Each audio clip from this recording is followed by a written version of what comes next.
we go. Hey everybody, it's Monday once again, and this Monday, Mr. Rob Kirwan. Hi Rob. Howdy. How Hey, are you? Andrew. I am good. Thank you very much. Good, good. You are coming to us from the bridge of a Star Wars set that has PMCs Yes, I am. Exactly right. They're shooting the new Star Wars Mandalorian film here in and, Cheshire. in Cheshire, and I'm the star of it. That's incredible. I That's know. Yeah, incredible. I'm. Now, what was that fighting machine on top of the PMC called again? There's something to the turtle, something turtle. Yes, What turtle? exactly. I think it was Yeah, the angry turtle. the Yes, angry turtle. There you angry turtle. go. Yeah. No. To be honest, I So just I just learn my lines and I show up. I say them and I go home. that's true. Just collect a paycheck. It's just a Yeah, paycheck. that's That's all right. exactly it. So, Rob, Uh, but seriously, you're joining us from. Would you like to give the studio a little shout out? Because you uh, might as well. Edge Studios in Cheshire have very kindly let me uh, do our little talk from here because the house I'm currently living in is full of children and who would disturb us. And they came with the house, right? They're not even Yes, yours. exactly. That's the Yeah. weird part. Yes, I know. So I just thought just to give some background, I just moved about 6 weeks ago, moved from Los Angeles to back to the UK. And so it was done in a hurried fashion. So we don't have our accommodation fully sorted. So anyway, the people here at Edge Studios let me use it. So here I am. Perfect. And Yes. you've lived several places, which I think we'll sort of go through in order. I like to structure these things chronologically because it makes it easy. Okay. So, Yeah. but I want to start at the beginning with you because I know growing up you were a drummer, and then you sort of appear banging on the door of Windmill Lane in '92, but something happened in between there. So growing up, was music a big part of things? And the big thing that I always love to sort of find out is, how did you become aware of making records in studios? I mean, what made you actually want to go work at a studio? Um, yeah, I mean, to answer first question, from about the age of 5, I realized that music was meant more to me than it did to some other people. It sort of connected with me in a way that wasn't connecting maybe with some other kids my age. I mean, really from a very early age. And I mean, I was in bands in school, and there were two formative things that happened when I was in my sort of teenage years that made me realize that, perhaps the studios were for me. One was, I went to school in the Dublin Mountains, and I was seeing this very pretty girl at the time. And she smoked. And there was this house next door where you could go and had this beautiful waterfall and amazing gardens. And everyone who smoked used to go there because it was off the school grounds. So you couldn't. So anyway, I was interested in more than smoking. So I went off with this girl, and there was the house attached to the gardens was this huge house. And as we got closer through the gardens, I heard this incredibly familiar music, but it was clearly being played by a band. So therefore I could not have heard it before. It was not recorded music. And I remember my attention was being taken away from this pretty girl because I saw in this window this kind of nerdy looking dude, like just nodding his head to the drums. And there's a pair of, which I now know are NS10s in the background. And he's just nodding away, doing his thing. And I went, I'm a drummer. Maybe that's a world he's clearly not making the music, but he's clearly, something to do with this whole thing. So that was number one. Did you ever find out whose studio? Or I do. It was actually U2 recording the Joshua Tree, and the guy I was watching was Flood. Holy shit! Right? And 5 years later, who happened to be next door to your school. Yes, yeah. And Adam Clayton actually bought the house afterwards. Wow. And lives in it to this day, I believe. But so anyway, and 5 years later, I'm sitting in a studio waiting for U2 to come in, and they're doing this album, which turned out to be Zooropa. And this nerdy looking dude in a leather jacket and sort of round glasses comes in, and it was the dude, the guy I saw, it was Flood. So that was just like, wow, like That's how amazing. weird is that? But then also in about 1990, I was on a J1 visa. For anyone who doesn't know what a J1 visa, it means foreign kids can go, who are in university, can go and work in the States for the summer for like 4 or 5 months, whatever it is, as long as you can prove you're going back to study where you came from. And anyway, I ended up in Minneapolis for very strange reasons, but which I won't go into. And the guy I was staying with, who was my godmother's brother-in-law, I don't know how he swung it, but I got to visit Terry Lewis and Jimmy Jam's studio in Minneapolis. Flight time. And Wow. this was like at the time where they were at their peak, like the Janet Jackson kind of the time world that they were doing.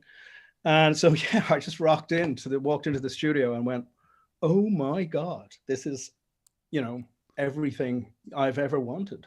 So anyway, I still went back to university, then subsequently dropped out and realized that I was doing this god awful business and languages course in a place called Trinity College in Dublin. And so I kind of realized that I was never going to be able to do a job that I really didn't want to do. There are people who can do that and compartmentalize that, and that's good luck to them. I'm actually jealous of them. I'm not one of those people. So I kind of went, well, what is it that I like doing? And it's, being a drummer, there are so many sort of things that are out of my control. There's so many parameters that I need a good singer, I need a great songwriter, whatever, even. So I went, yeah, maybe this studio thing was a good thing. So anyway, I got an interview in Windmill Lane as like the sub runner, tea leaf guy, not even making the tea. Tea leaf guy. And so anyway, they said, don't call us, we'll call you. And I literally called them every day, 3 times a day for 3 months. And eventually they've stopped fucking calling us. So they let me in. And I'll never forget, Gil Norton was upstairs in Studio One recording an Irish band called The Frames. And he did Doolittle by the Pixies, which is like up there, still right up there in my world. And I was like, oh yeah, this is, I could get used to this. And then like 2 weeks later, some woman came up to me and goes, are you Rob Kirwan? And I went, yeah. He goes, here's a check. This is like, admittedly, it was like 150 quid for 2 weeks work, but somebody was paying me to listen to music. And I just still to this day, you're in the studio, it's 2 a.m., you're banging your head against the window. There's some, pissed off singer growling at you. I always try and go back to that moment when somebody was handing me a check to listen to music, and just hold on to that feeling, And did you get to go in the rooms right away, or were you? No. I mean, yes and no. It was kind of, I joined Windmill Lane when it had just moved premises. So it had gone from a place actually on a street called Windmill Lane to what used to be an old generator, I think, or like a power station in Dublin. So there was lots of kind of, mucking in. There was, they were still building the studio when I started there, and they had Studio One built, but they were still like sort of getting Studio Two together. They'd taken the desk and everything else with it. So, there were times when, it was just whoever's nearest is going to be the person on the session, basically. Right. So, I mean, the first session pretty much the first session I ever worked on was the Cranberries' first album, the first like tape op session I did. Wow. With Stephen Street. And that was again, they were all the same age as me as well, the band. So I was really, I learned absolutely nothing other than vibe up the band, hang out with the band, just make sure the band are happy and have a good time. And I seem to remember it's the summer record as well. And it was smack bang in the middle of Dublin. And so it was a great experience. And sitting down on the sofa with Dolores when she was doing her guide vocals, some of which actually made the record, was just like spine tinglingly good. Wow. I mean, and did you know immediately that you wanted to be an engineer as well, or was it just about producing at that point? I didn't know what I wanted. I wanted to be part of it. I wanted to be part of Just wanted to this. be in the room. Yeah. Yeah, and you know, the only way to do that was to be the engineer and to be the, you know, assistant or tape up or T-boy or whoever it was. And then, you know, slowly if I you know, stuck it out, then I don't know, I just figured I'd be the engineer. Which is And weirdly enough, how it like, works. Yeah. yeah, exactly. And I mean, literally about, I'd say about 8 months from that, maybe 9 months from that, I was U2 booked in to do that album I was referring to earlier. And there was two assistants who were ahead of me in the food chain. One of them didn't want to do it because he thought he'd heard about U2 and he thought it'd be too much like hard work. I don't know what he's doing now, by the way. But and then the other guy, these U2 had a sort of they had two studios on the go. The other guy went to go and work in the other studio. So yours truly was just literally thrown in the deep end. And that was your first full-on assisting gig? Pretty much, yeah. I mean, literally, when I mentioned earlier that in that studio, it was first come, first serve. And like with U2, it's even worse. It's like, you know, the producers, two producers might be in that studio and Bono and Edge walk in and go, Edge has got an idea for this vocal. So, you know, you are the guy, you know, it's just you and Bono and Edge. And so that's like the first thing I ever recorded with no one, with, you know, no producer around, was the backing vocals for that song Lemon. I know, yeah, just like Bono or Edge and Eno at the back of the room with these just a couple of 58s to put up, because, well, not 58s, 87s. And yeah, they just back of the room with no headphones, because nobody used. No. But they were kind of far enough at the back that I wasn't feeling back. So yeah, that was the first thing I ever recorded. And did you have to change your pants afterwards? I did a lot of kind of like holding the desk to make sure I wasn't taking off. But no, my pants were firmly unsoiled by the end of it. But not because I'm very cool. It was just because I was so unbelievably concerned about everything else going wrong. And were they still on tape at that point, or were they on the radar? Yeah, so this is pre-radar really. then. It was pre-radar, and I think we had, which was kind of by the end of the record, they had sound tools, which was you know, the precursor to Pro Tools. So I think it was 4 channels of maybe more digital. So kind of there was lots of crossfadey shit going on. So that's what we used for that. Yeah, so it was all tape, 48 track, you know. Right. And was that, so that was Flood and Brian Eno, and was Danny there as well? No. I mean, obviously I know, I've met Danny a couple of times, but I never worked with him. He just sort of was, if he was in town, he'd show up to whatever U2 album was happening at the time. And but I never worked with him. So yeah, it was Flood and Eno. And like working with Eno was, I'll never forget. He basically, I sat in that studio, in Studio 2, for about 3 weeks on my own, like literally on my own. I'd show up to work at 10. I'd leave at midnight, and no one came into the studio for the entire time. I just played PlayStation. That's all I did, or whatever the equivalent was at the time. And because they were jamming, they had another studio all set up, ready to go, and they were just jamming and jamming. The idea would be that when they finished jamming, somebody would come over to this studio and we would sift through the jams, and that's how U2 write. And you know, you'd name this jam slow jam, or I mean, how many songs are called slow jam? But you know, this song, you know, whatever. If Bono said a word, you'd write that word down and whatever. So anyway, I was there for 3 weeks without anyone coming in. Eventually, somebody said Eno's coming in. He's going to work on this song. So I went and got the tape for that song, and I wrote up the track sheet. You know, very very legibly, sharpened all the china graph, sharpened all the pencils. So anyway, Eno walks in, and he I said, "Hi, Brian. My name's Rob. I'm the assistant in here, and you know, pleasure to meet you. You know, tape machine's lined up. It's all ready to go. Here's the track sheet. There you go." And he looked at the track sheet and he handed it back to me. He goes, "Oh, please don't give me any ideas." And he handed me back the track sheet. So he hit play on the tape machine, and he, put up a fader 1, and it was the kick drum, and he goes, "Yes, yeah." And fader 2, snare, whatever. And then he got to like the point of the song, which was Edge's, killer riff, the riff that Edge had done. And he put up the fader. Oh no.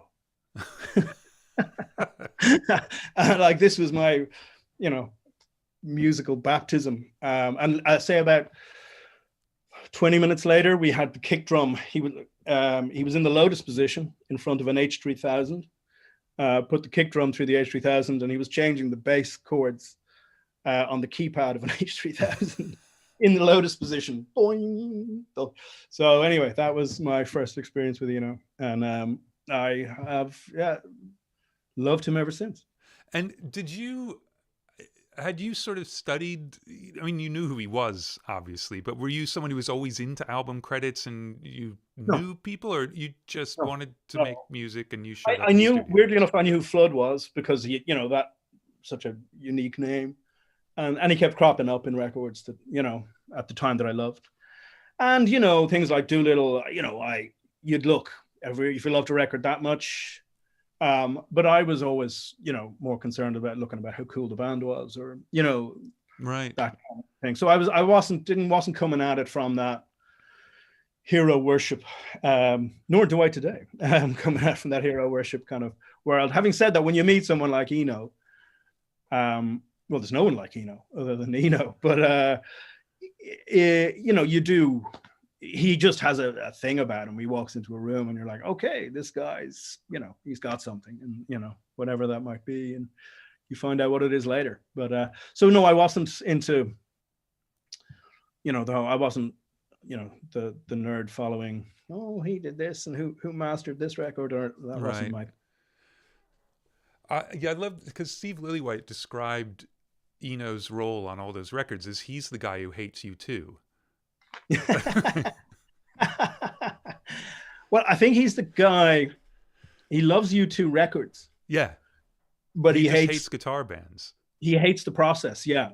I mean, the story, the Joshua Tree story, where he literally had the Streets Have No Name in record, the multi-track, 24 tracks in record, erasing that song so they would have to play it again. And Pat McCarthy, who's obviously gone on to great things himself, was the assistant at the time and had to, he did one of the slow-mo, jumped over a desk to hit stop, and I think they nicked the first click of the 1, 2, or 3, 4, whatever it might be. They nicked something completely inconsequential, but he wanted to erase that song, Where the Streets Have No Name, literally probably their most successful song. But anyway, that's, I wasn't present for that, but that's the legend that was passed down to me. Yeah, well, and it's an amazing mindset, that absolutely nothing, because I mean, for me, everything is super precious. Everything that's recorded, and especially since the digital days where you can hold on to it, but to not feel that way about it is, it's bold. His whole thing is make decisions all the time. Make decisions. Like whenever he gets a comp, he erases what made the comp. He could be comping. Apparently he did the same on Heroes by Bowie.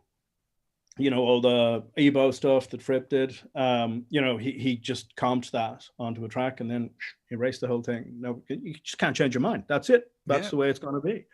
And well, maybe it's because he, doesn't go near computers. Or they weren't around when he was in his formative years. But he's all about the decisions. Make it the decision now. Never ever leave yourself an option. If a decision can be made now, make it now. Right. Which is why he hates you too. But they're not that. I mean, I'd love to work with him again. I haven't, literally. I did that album, and then U2 did this really weird record called Passengers.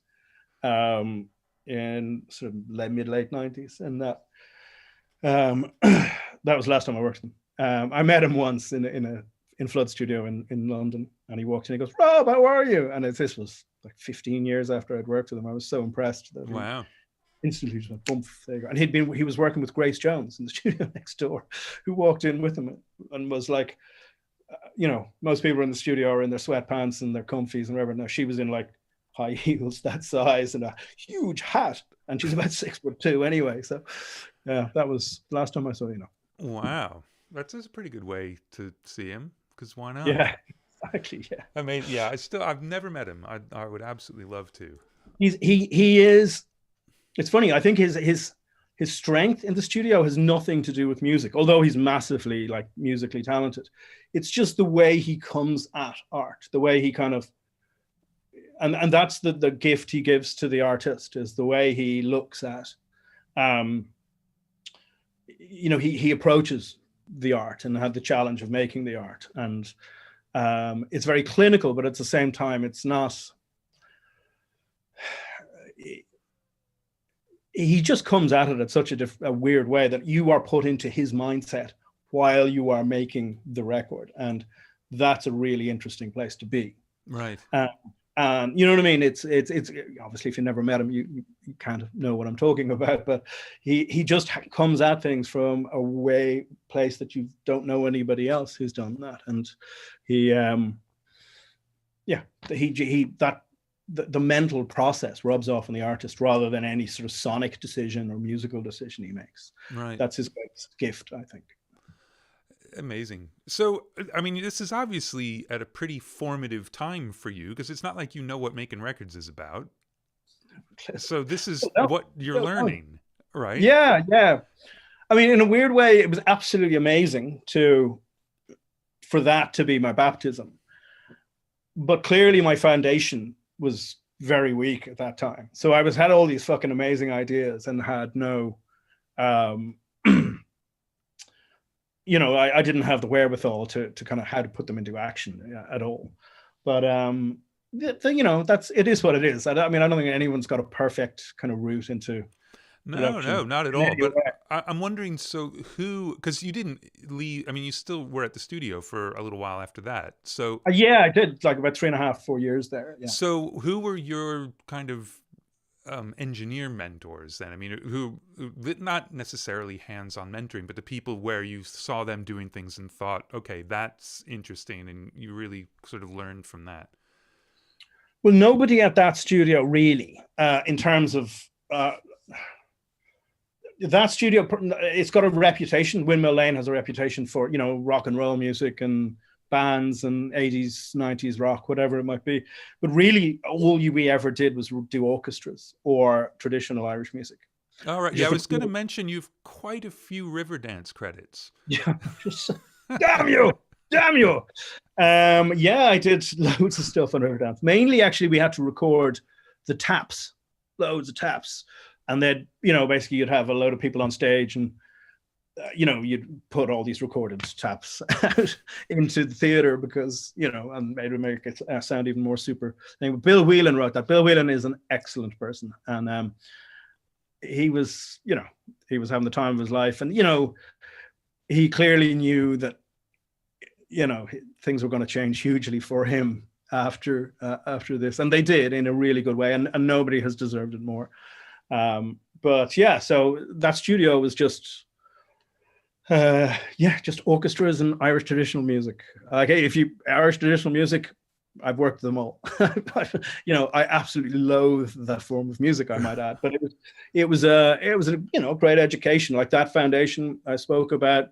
I started to, cut my teeth or my chops in that world. Right. And also just with the orchestras, there was loads of film work obviously from Hollywood. And, you learned how to not be intimidated by, the stars and, you coming over, but also not be intimidated by orchestras. It's actually, recording orchestras is actually much, much easier, I think, than recording a drum kit well. It's if the conductor is doing their job, well, then basically they're doing your job. So yeah. you just stick mics near them, and if they're telling people they're mixing deals, that's not a lot of people realize that. They just think they're telling them how fast to go, but they're actually, right, you're not allowed. all the balance, all that. Yeah, so they're doing, if they know what they're doing, then you just, right, okay, just stick a couple of omnidirectionals over their heads and off you go. But so yeah, that's all I really did for 3.5 years, and then occasionally you do like a rock band would come in. Like, we would all I mean, you worked on a Simple Minds record during that time, right? I mean, with Keith Forsey, so that must have been quite something. Wow, he was not only is he, like, he's bonkers talented in a really 80s way, but he was the maddest bastard of all time. Really? Did you meet Keith? He was. I mean, I think he spent all his time in Los Angeles as well. But he's from. I think he's from somewhere in the southeast of England anyway. And but he was literally the craziest bloke I've ever. Well, there's plenty of crazy people I've worked with, but he was one of the first. I went, gee, this guy. He was. He didn't have any breaks, put it that way. Right. Yeah, but that, I have to say, the Simple Minds were unbelievably great people as well. Like Charlie Burchill. I did that record in '94, and I think I was at in Glasgow for completely unrelated reasons at an opening of an art gallery in about 2002. And I'm in the men's room, and just doing what people do in the men's room. And this guy just goes, "Rob!" shouts at me, and I turn around like 8 years later, it's Charlie Burchill. Did you? And like again, I pee on him. I mean, I did not. No, okay, I turned around, but held my wee in the correct direction. Excellent. So he was chuffed with that. And but again, another person who, like, I was the lowly tape op who was, while I was in the studio doing lots and lots of technical things, I wasn't, as Keith Forsey, and I can't remember the name of the engineer. A guy called Brian was the engineer. Can't remember his last name, but just a lovely guy. Remembers you as fondly as he would the Queen of England. The Queen of England. Queen of England. Interesting parallel there. I mean, but obviously you make a good impression on people. So, well, thank you very much. Well, it's got to be true. Perhaps. I've never made an impression on me, so I can't. No, well, yeah. I mean, yeah, you can't. That's I can't unwrap that one. But you've got a credit for mixing a live Depeche Mode record too, from pretty early on. That is true. Yeah. That's a fairly loose credit, I'd say. While I did do some of it, I was very happy to get that mixed credit. I did. I'm not sure I deserve that one, to be brutally honest, which is ironic because I did a Depeche Mode album much later in my career where I did 100% deserve to get a mixed credit, and it was not exactly forthcoming. So, the Lord giveth and the Lord taketh away. Well, Depeche Mode giveth and taketh away anyway. That's exactly what happened. There was another interesting credit from that time, which I'd love to hear a little bit about. But I mean, this will probably turn out to just be a one-day string date or something. But the Carter Burwell score for Rob Roy. Rob Roy, yeah, he's great. I'm not going to tell you about people I don't like. Yeah, because, fine. Yeah. Well, I might do later, as we go along. But Carter Burwell was a lovely, lovely man, and huge fan of all the Coen Brothers stuff. And yeah, he ended up doing this movie, which was really not, his usual sort of movie. Yeah, a lot more traditional. Yeah, it was pretty straight ahead. Big. It was pretty big budget, and I think Liam Neeson was in it or something. I can't remember who was in it. I just remember somebody had to hide in a cow, a dead cow, to escape the British. Carter Burwell, he was just a lovely man who was extremely good at his job. I'll never forget, he was doing this interview for some magazine, music magazine, and they'd given him a list of questions. And the first question was, when somebody first approached you for, to do the score for one of their films, where do you start? I mean, I presume you watch the movie or you read the script, but what then? You've got this enormous canvas. And his answer was, usually I just go and stare at a large body of water. which I thought was fantastic. Yeah, okay. All right. That'll do it. I'm sure, maybe the longer you spend doing that, then something will come to you. Yeah. So, I mean, you got to get it from somewhere. yeah, So, no, he was a lovely, lovely man, and very funny, very droll. right. But was that mainly just orchestral dates or? Completely. Right. It was, I mean, yeah, it was just the whole score with the orchestral score. Right. For that movie. It was great fun. Michael Caton Jones, I think, was the name of the director. He lived very close to where I grew up as well, so I kind of, we knew stuff. We'd all go out for dinner. That it was, back in the days in the 90s when there was lots of money knocking around, and everyone went to dinner in restaurants, and then came back to the studio and decided not to do any more work, and went, why did we go back to the studio? So yeah, the 90s were those days. So you actually got to know people as well right, which is why they remember you 20 years later. maybe I don't know, but I enjoyed it. I mean, I can't remember particularly liking the film, but I loved the small part I played in it. Right. Excellent. Yeah. Well, so then in 96, if I have this right, you got a gig to go work at U2's studio. Yeah. I think it was a year earlier, actually. That was the record I referred to, The Passengers. Right. They hated studios. They absolutely hated recording studios. Hence why they'd usually set up camp in a house, a big, beautiful house somewhere. They did it for Unforgettable Fire. They did it for Joshua Tree. They did it for most of Achtung Baby as well. So anyway, they decided they'd build their own studio because Edge had a studio in his house. And I think he just, right, well, what are we doing with the studio in my house when, we can all use it? And so they basically, in a disused part of the docks in Dublin, when there were disused parts of the docks in Dublin, it's subsequently been built on within an inch of its life. But they built a studio in there, and I was the last tape op they had used on that Zooropa record. So in hugely imaginative terms, they said, right, he was the last guy, so let's ask him. I was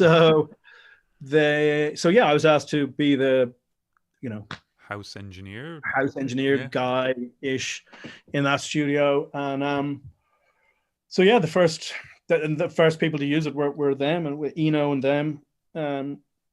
Engineer was Downton Supple, actually, who's done loads of work with Lillywhite, who's a very good friend of mine now. It was a great gig to get. It was also a great gig to get because I was still basically an assistant engineer, but I was earning freelance money. Right. Which was, I wasn't earning like proper engineer money, but I was, compared to what people in Windmill were earning, it was a king's ransom. And it was amazing. It was a really low pressure gig. It was, nothing was expected from the records. They were it was made, I think, to test the studio out, to fulfill some kind of contractual obligation. I could be wrong. Don't sue me. And so it wasn't a lot of pressure on it. It was again one of those really, really enjoyable records to make. I ended up at the very end of it having to go to Pavarotti's house for about 4 days, which was one of the funniest things I've ever had to do in my life. But and record that sort of Miss Sarajevo song he sang on the end of that song. And I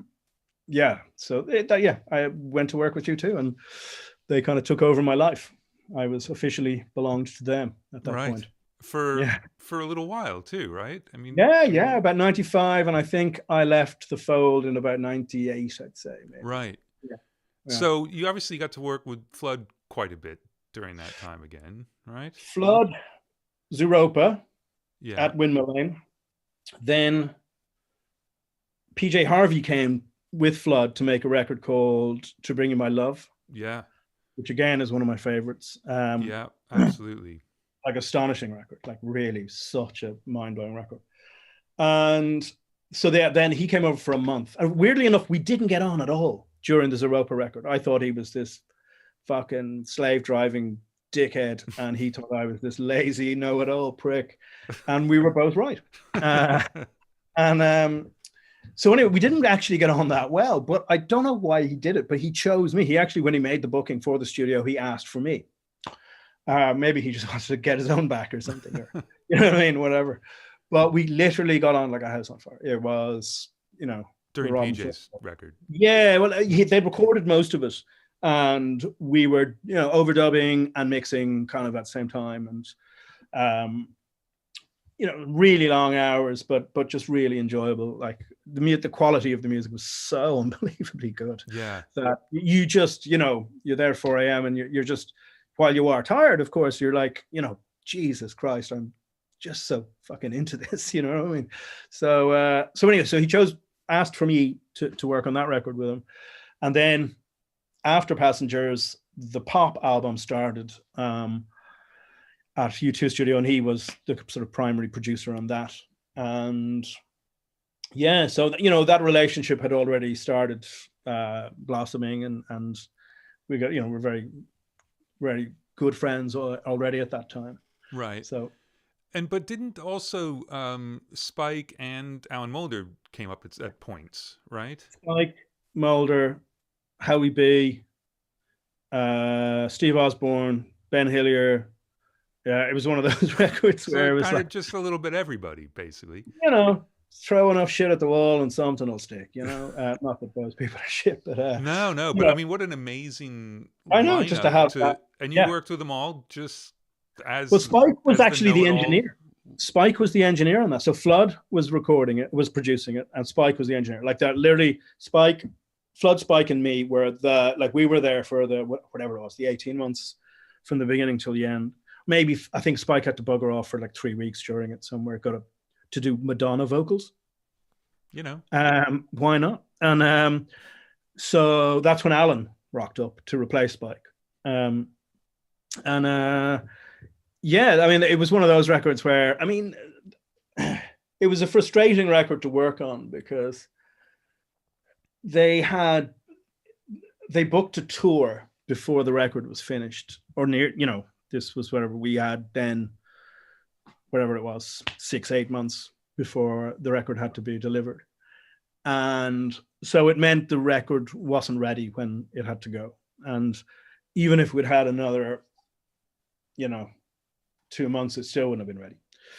So it was one of those things. And I think the band kind of acknowledged that when they released, you know, they kind of remixed and touched up some stuff from that record when they further down the line and put that out. But it was an incredible record to work on in terms of just the personnel and the people you learn from. And to be Spike Stent's assistant for 18 months was, you know, wow. But it was a weird one as well, because U2, we're still on tape at that stage, but U2,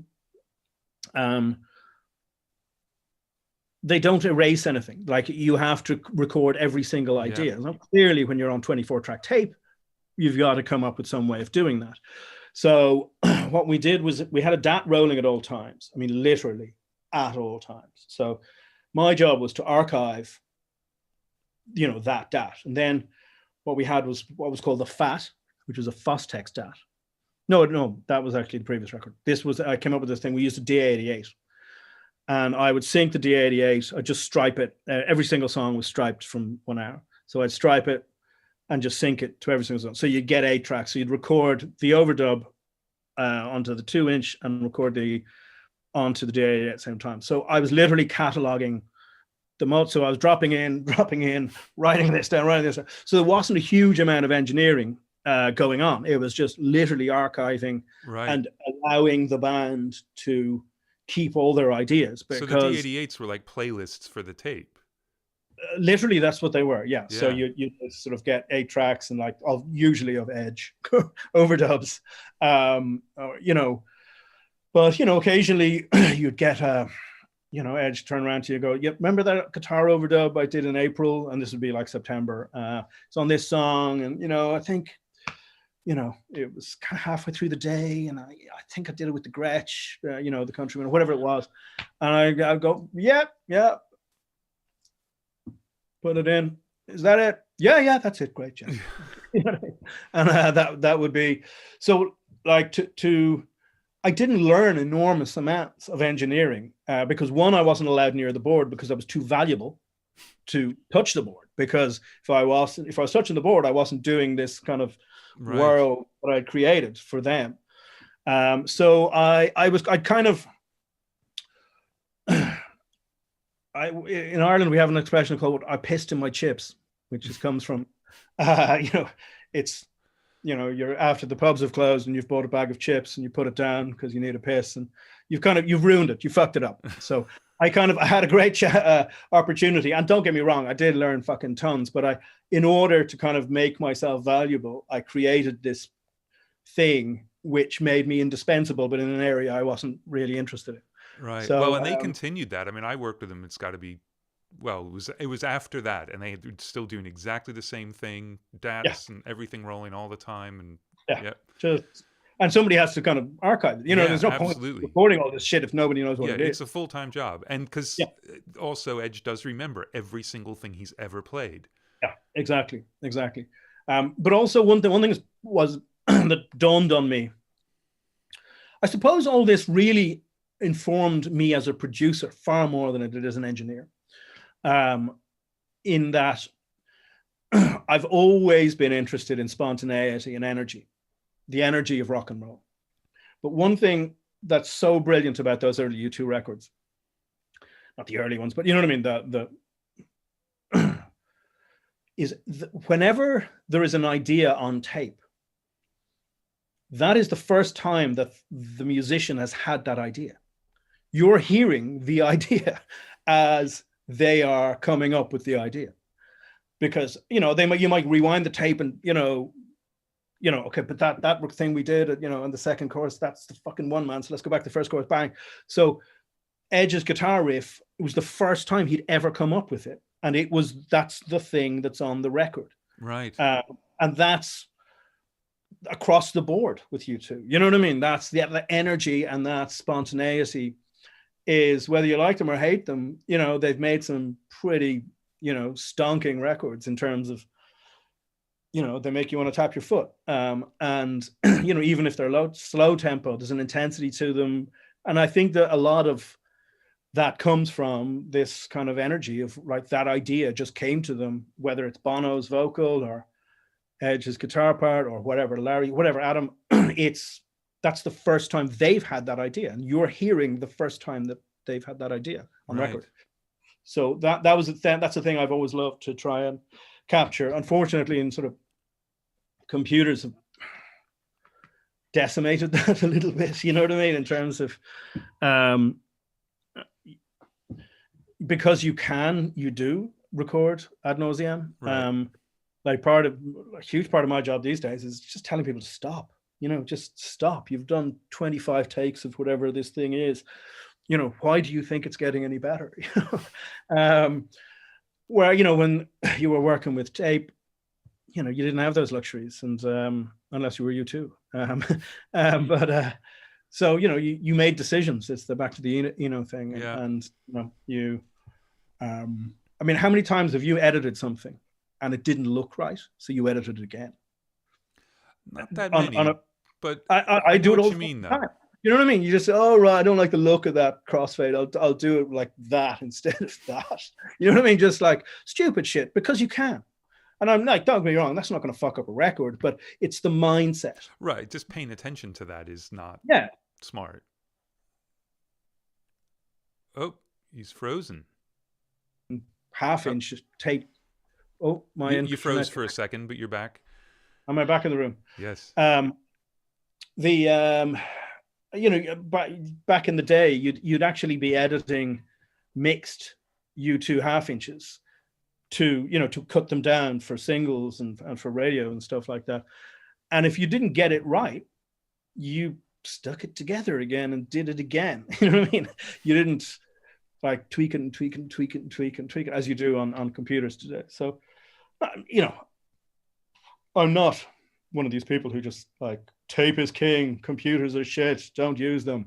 Quite the opposite, to be brutally honest. But there's a mentality to tape that I still tried to carry into Right. making today. Well, it's what you just brought up is actually really interesting because the editing mixes, editing half inch, you had to be really good at not visualizing, but oralizing the edit before you did it to know, all right, should I go on the kick? No, you know what? It's going to be better if I chop the cymbal off because of what the guitar is doing. I'm going to do it on the snare. Yeah, And you exactly. had to get it right because you could put the tape back together, but only so many times because you got greasy fingers and I know. Yeah. I used know. to wear a lot of Brill cream at the time, and which was a bad idea for half-inch editing. But and also it's way harder to edit a half-inch because you can't solo the kick drum or the snare drum, whatever it is. Yeah. Editing a multi-track is a piece of piss, just solo the thing. But it's just a way of having to listen and really kind of hear everything that's there to make decisions about what was going to happen. And, you know, it's not like that's a skill everybody should have or whatever, but it is something that you just don't do at all anymore because you don't have to. You don't, but it also gives you, I think it gives you a greater kind of appreciation of, you know, the conglomerate of sound that's in the mix, if you know what I mean. When you are at that point and you are listening into the, like, you know, to the bass line slowed down to whatever your speed you're playing it at. And it gives you a better, well, not a better, it gives you a different kind of appreciation of what's going on. Yeah. You know, the essence of recording rather than music. I think it's because I'm not at all nostalgic for tape. I mean, that's not a thing for me at all. But I was talking to someone else the other day about this, and there were things that were easy on tape that are almost impossible not on tape, like VSOing and recording backwards. Recording backwards is the thing for me that I really miss. Yeah. And I used to VSO all the time. Maybe just a tiny bit for one vocal note, or let's speed the thing up and play it up a half step so it'll drop. I still do that. I have my sync IO for that very reason. But you can't go as far, and it's a part of the production process that's difficult in a lot of ways now. Yeah. No, I agree. No, but I have my master link and my VSO. For those very reasons. But yeah, I agree. I really miss the backwards reverb thing. I mean, it's just so tedious trying to replicate it in a computer. But it's just so magical when you do it on a tape, and it's so fucking easy. As long as you can count backwards, then you're pretty much done. There's that. Yeah, there is that. But so I completely agree with you. I have worked on records when kind of Pro Tools started to get reasonably good. So I worked on records where I'd track on tape and Pro Tools at the same time. And then, once the backing track, the take is done, we'd go, okay, we'd compare what is better. And tape didn't always win, like punchier up-tempo stuff, 9 times out of 10, I'd go with the computer. Slower stuff with loads of space and bottom end in it, and tape's great, we'll use that. So no, I'm with you. It's also it's kind of been, it's given holy grail status, and I think people chase that status in a way that's not helpful to the recording process, and it takes your eye off the prize. People are just listening to tape, they're not listening to what they should be listening to. It's like all the audiophile home listening things where they listen to music because of how it sounds, not because of what the music is. And it's but also, like, we are the guys who kind of stick it together. Like my system that I listen to on, like, to what I mix on is, whatever it is, worth 10-15 grand, whatever it is, the actual monitor chain. Like, I know people who've got 60,000-70,000 pounds hi-fi systems. I'm listening going, why are you doing this? The people who made this music didn't even listen to it like this. It's very odd, but each to their own. As long as they keep buying records. As long as they keep buying records, and it's not. I again, at home, I'm not interested in having huge amounts of amazing hi-fi equipment lying around. I literally have Bluetooth speakers, and that's kind of it. Right. I bought a pair of speakers in the 90s, and I still use them in the house. Studio's different. You need to know what's going on. But hi-fi stuff, audiophile. So really how long did you stick around at the studio after Passenger was done, or was it really just for that project? no Passengers, and then Pop was Oh, done for there. Pop was done at that studio as Yeah, well, right? and then I went, you know, as Pop was finishing, we were mixing stuff, singles and that type of thing, and I was, you know, traveling to wherever it was, and like I said earlier, flippantly, that like kind of U2, I belonged to U2 at that point. My then girlfriend at the time wouldn't have disputed that, but I remember the straw that broke the camel's back was, and you know, I was earning good money at that point for comparative to my sort of peers as well. But I got a call from this wonderful woman who used to work. She probably still works for U2. I don't know now, but and she said, "Oh yeah, the band we're going to mix this song. The band wants you. It's a song with Sinead O'Connor, and the band wants you to."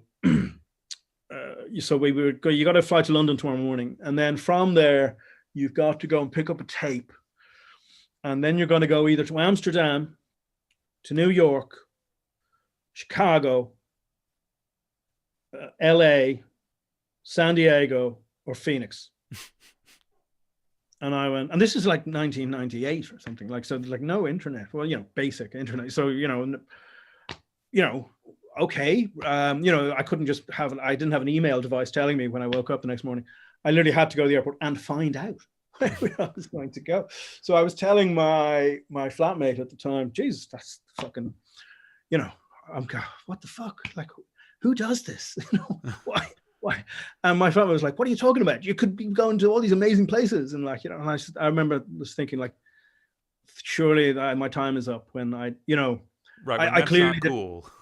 well, when it was not cool, and it's also, I didn't have control over what I was doing anymore. They did. And that's when I, you know, went, you know, said my goodbyes, and they were unbelievably gracious and fantastic. The band were, as always, but so yeah, then I just sort of started fluting about in Dublin, did a couple of records in Dublin, and then Flood asked me to do a record in London with him, and I kind of figured that was a good thing to do, and also that it was a good long-term thing to do, would be to move to London and try and hang on Flood's coattails for a while. Right. And so that's what I did. And what was that first record that you went down there for?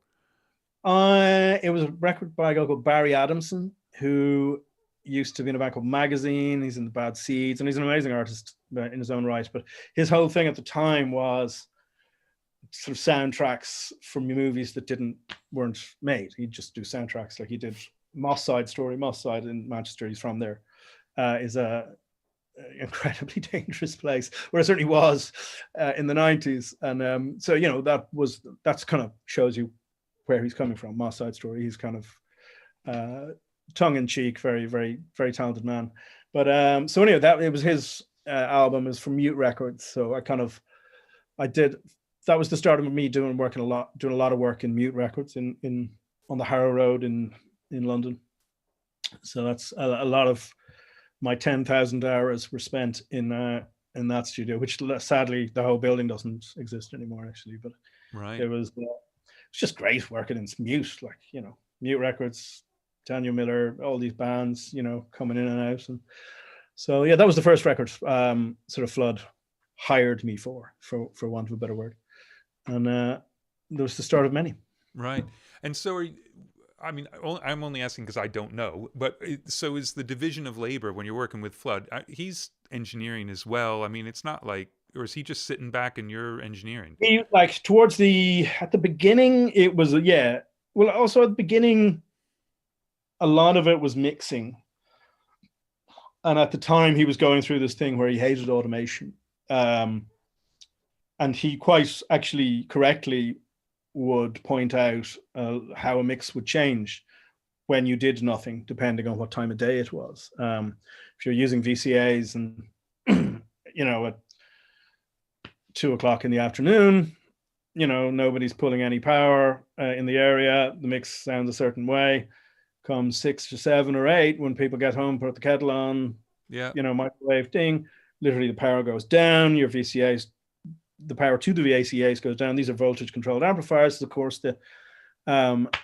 they're going to change. So he absolutely, so we did loads of mixing, on the fly.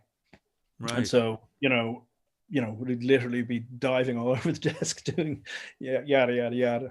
I remember there was a song called, I can't remember what it's called. It was the big song on that record. Anyway, As It Means, What It Means.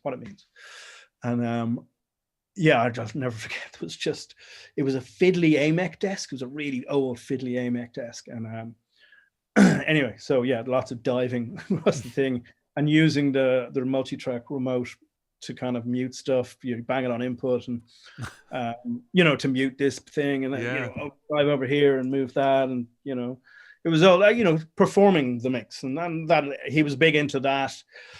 Another level of performance in the chain of performances, if you like. So there was another performance happening with the mix, and I do hear that. I have to say. And were you mixing in pieces, or you'd have to get the whole song? No, we'd wash it down, and if you fucked it up, you tried to get it in one, but if you didn't get it in one 5 times in a row, we'll just let's just stop, go back, then stick it together. Right. So yeah, that was his big thing. So there was a lot of sharing of duties then, but then with the recording side of things, not really. I'd be doing I'd be front of house, and he'd be back of house, and coffee house. And but look, I mean, you get no complaints out of me. I was delighted. Yeah, of course. Now you got a production credit on Pelvis that year, the year that you moved down to London. So was that one of the Dublin records before you went down? Yes. Yeah, it was actually. That was a band called Pelvis. I loved Pelvis. They were great. Yeah. It was a weird one actually. That was a band. I was doing that pop record, and U2 at the time owned this nightclub, and every Thursday they actually bought a big Mercedes kind of, it wasn't like a tour bus, but smaller version of that, and they put rope lighting everywhere, and there was disco balls and fridges full of beer and whatever. So every Thursday night we'd finish up at around 11 o'clock, and we'd go down to the nightclub and get in the boogie bus, whatever it was called, and we'd go to the nightclub. Anyway, so I met this guy who was my best friend when I was 10 or 11, a guy called Keith Cullen, in the nightclub, and he'd moved to London when he was like 17. He had enough of Dublin. Hate Dublin. Go move to London. So Keith, hey, how's it going, Rob? Yada yada yada. What are you doing, Keith? And he goes, I actually started up a record label. And he started up this record label called Satanta Records, and at the time, I think that record, I've never met a girl like you before. Like Edwin Collins song. Right. I've never met a girl like you. I think that was kind of big at the time. And he asked me, what am I doing? And I said, well, actually, I'm an engineer. I'm working with U2 at the moment on a U2 album. And I was like, holy fuck, like, that's so amazing. We were best mates. All we ever did was listen to music. We were best mates when we were so young. And, he moved out of the area, and I fucked, whatever. We set, lost contact, and then met, and we were both pretty much in the same world. So he was signing this band called Pelvis, and who were like this lead singer. His voice was so unique. It was absolutely his fucking gorgeous voice. And they kind of didn't really know what they wanted to be. So they needed a lot of help with that. And Keith was very keen on me kind of putting my oar in there. But yeah, the first record I ever kind of was the producer on. And, it's a lovely, sweet little record.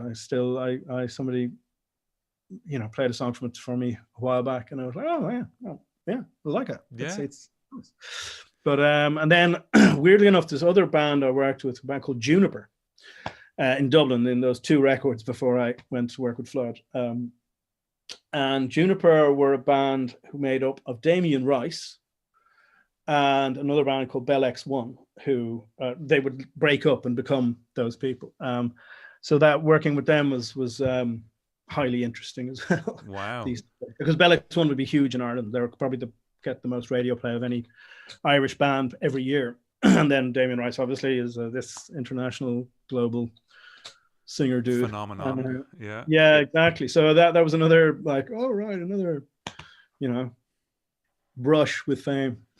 So I'm really curious how it was for you going from basically not your entire education, but a lot of your sort of how to produce records has come from the crazy world of U2, which is insane and full of It is. You amazing can't people describe and many producers at a time. And what was the experience like going to produce a young band yourself on a much lower budget, I'm assuming, and things like that? Like, did you have to keep stopping yourself like, wait, hold on a second, what the hell is going on? Or did it just naturally, it happened?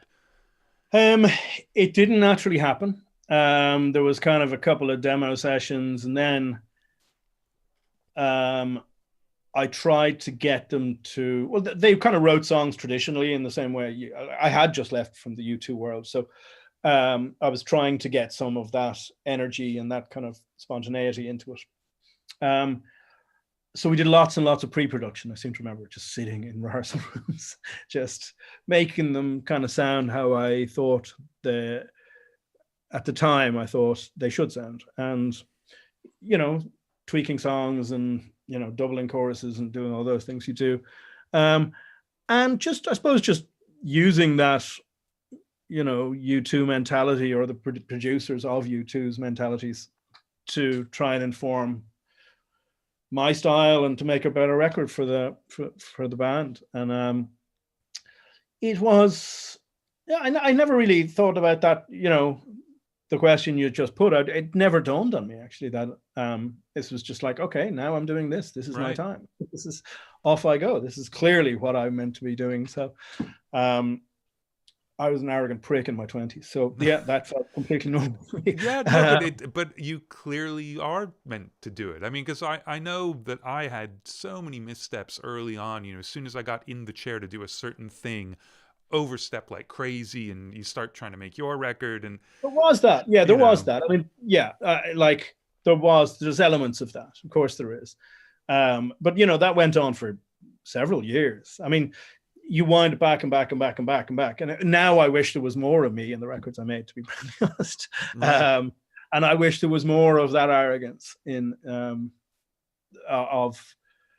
have to try to make myself be more demonstrative in the studio, because I've kind of wound it back in a way since then. But yeah, no, I mean, of course you're gonna put the odd foot wrong here or there, but sometimes those foot wrong can you end up in a place that you wouldn't have got to had you not fucked that up, and right. You rewind and you do another take and you do another version, and next thing, oh my God, this is, I get this now. Yeah, we should have done this all along. Yeah, and you wouldn't have got there if you just recorded the one that they wanted to record, Right. So, and they're happier, you're happier, and it doesn't always happen like that, as I'm sure you know. Yeah, but if you get there in the end, it's learning from your mistakes, isn't it? It's yeah. So, like I say, I was an arrogant prick in my 20s. As almost all people are in their 20s. Oh yeah, I took it to a pretty high level though. Well, anyway. So back to London. So working with Flood on things, but also you mixed an Alaska EP pretty early on. Yeah, that's true. A friend of mine, in fact, the first record I went over to do when I actually physically moved to London, rather than just flipping backwards and forwards from Dublin, was, do you remember a band called Bomb the Bass? They were sort of, I think the main guy was Tim Simonon. Well, it was his band, and he was doing a record, like the third Bomb the Bass record, or whatever it was, album. And he asked yours truly to come and to be the engineer for it. And so, that was, sorry, remind me of the question again. I've got.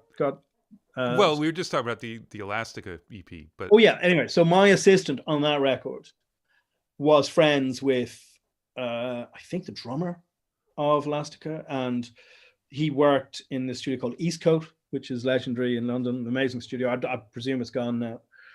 Everything's gone. Everything's gone, Andrew. It's all gone. So could I make it a bit colder in here? It's just absolutely fucking roasting. And so yeah, anyway, he was asked to mix this EP, and I'm not sure the label were comfortable with his kind of lack of seniority, so he kind of needed someone who was reasonably senior, but I could just even open the door. And so I was the guy. We got on really well, and so we ended up mixing it together. It was one of those, we didn't know what we were doing in terms of how he would mix and I would mix. So right. I'd mix for about 2 hours, and then he'd come and mix for 2 hours, and then that'll be it. That's cool, man. That's literally just that's great. And so yeah, that was it was also, it was difficult because it was kind of the end of the band. It was it was clear that they weren't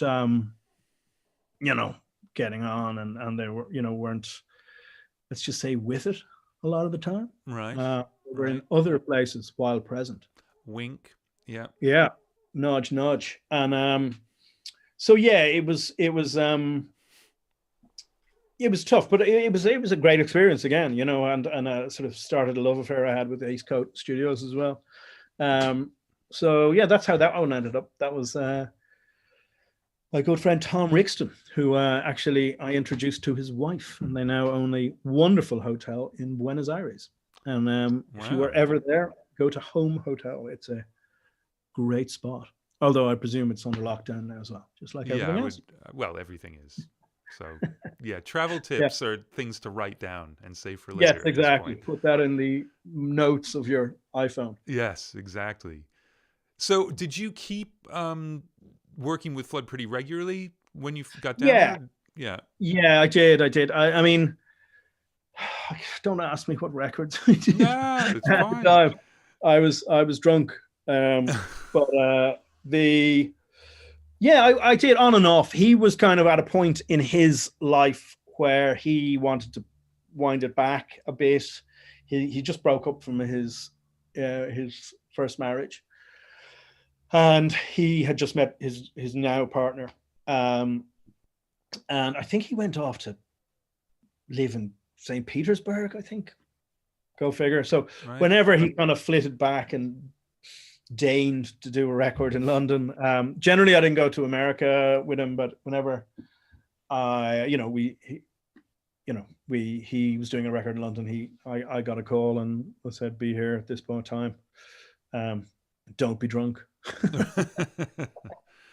So it was that was. He also had a pretty good sort of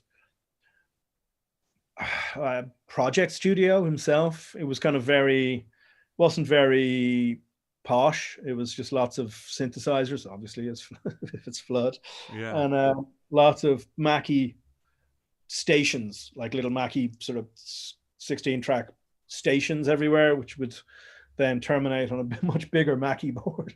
So we do a lot of stuff in there, just a lot of bands with no budgets, bands with huge budgets, bands with, again, cut my teeth, did my 10,000 hours in that world. And right. That was, I loved that studio, actually. It was the sort of room to record in was dreadful, but there was just something so DIY about it. It was lovely. Right.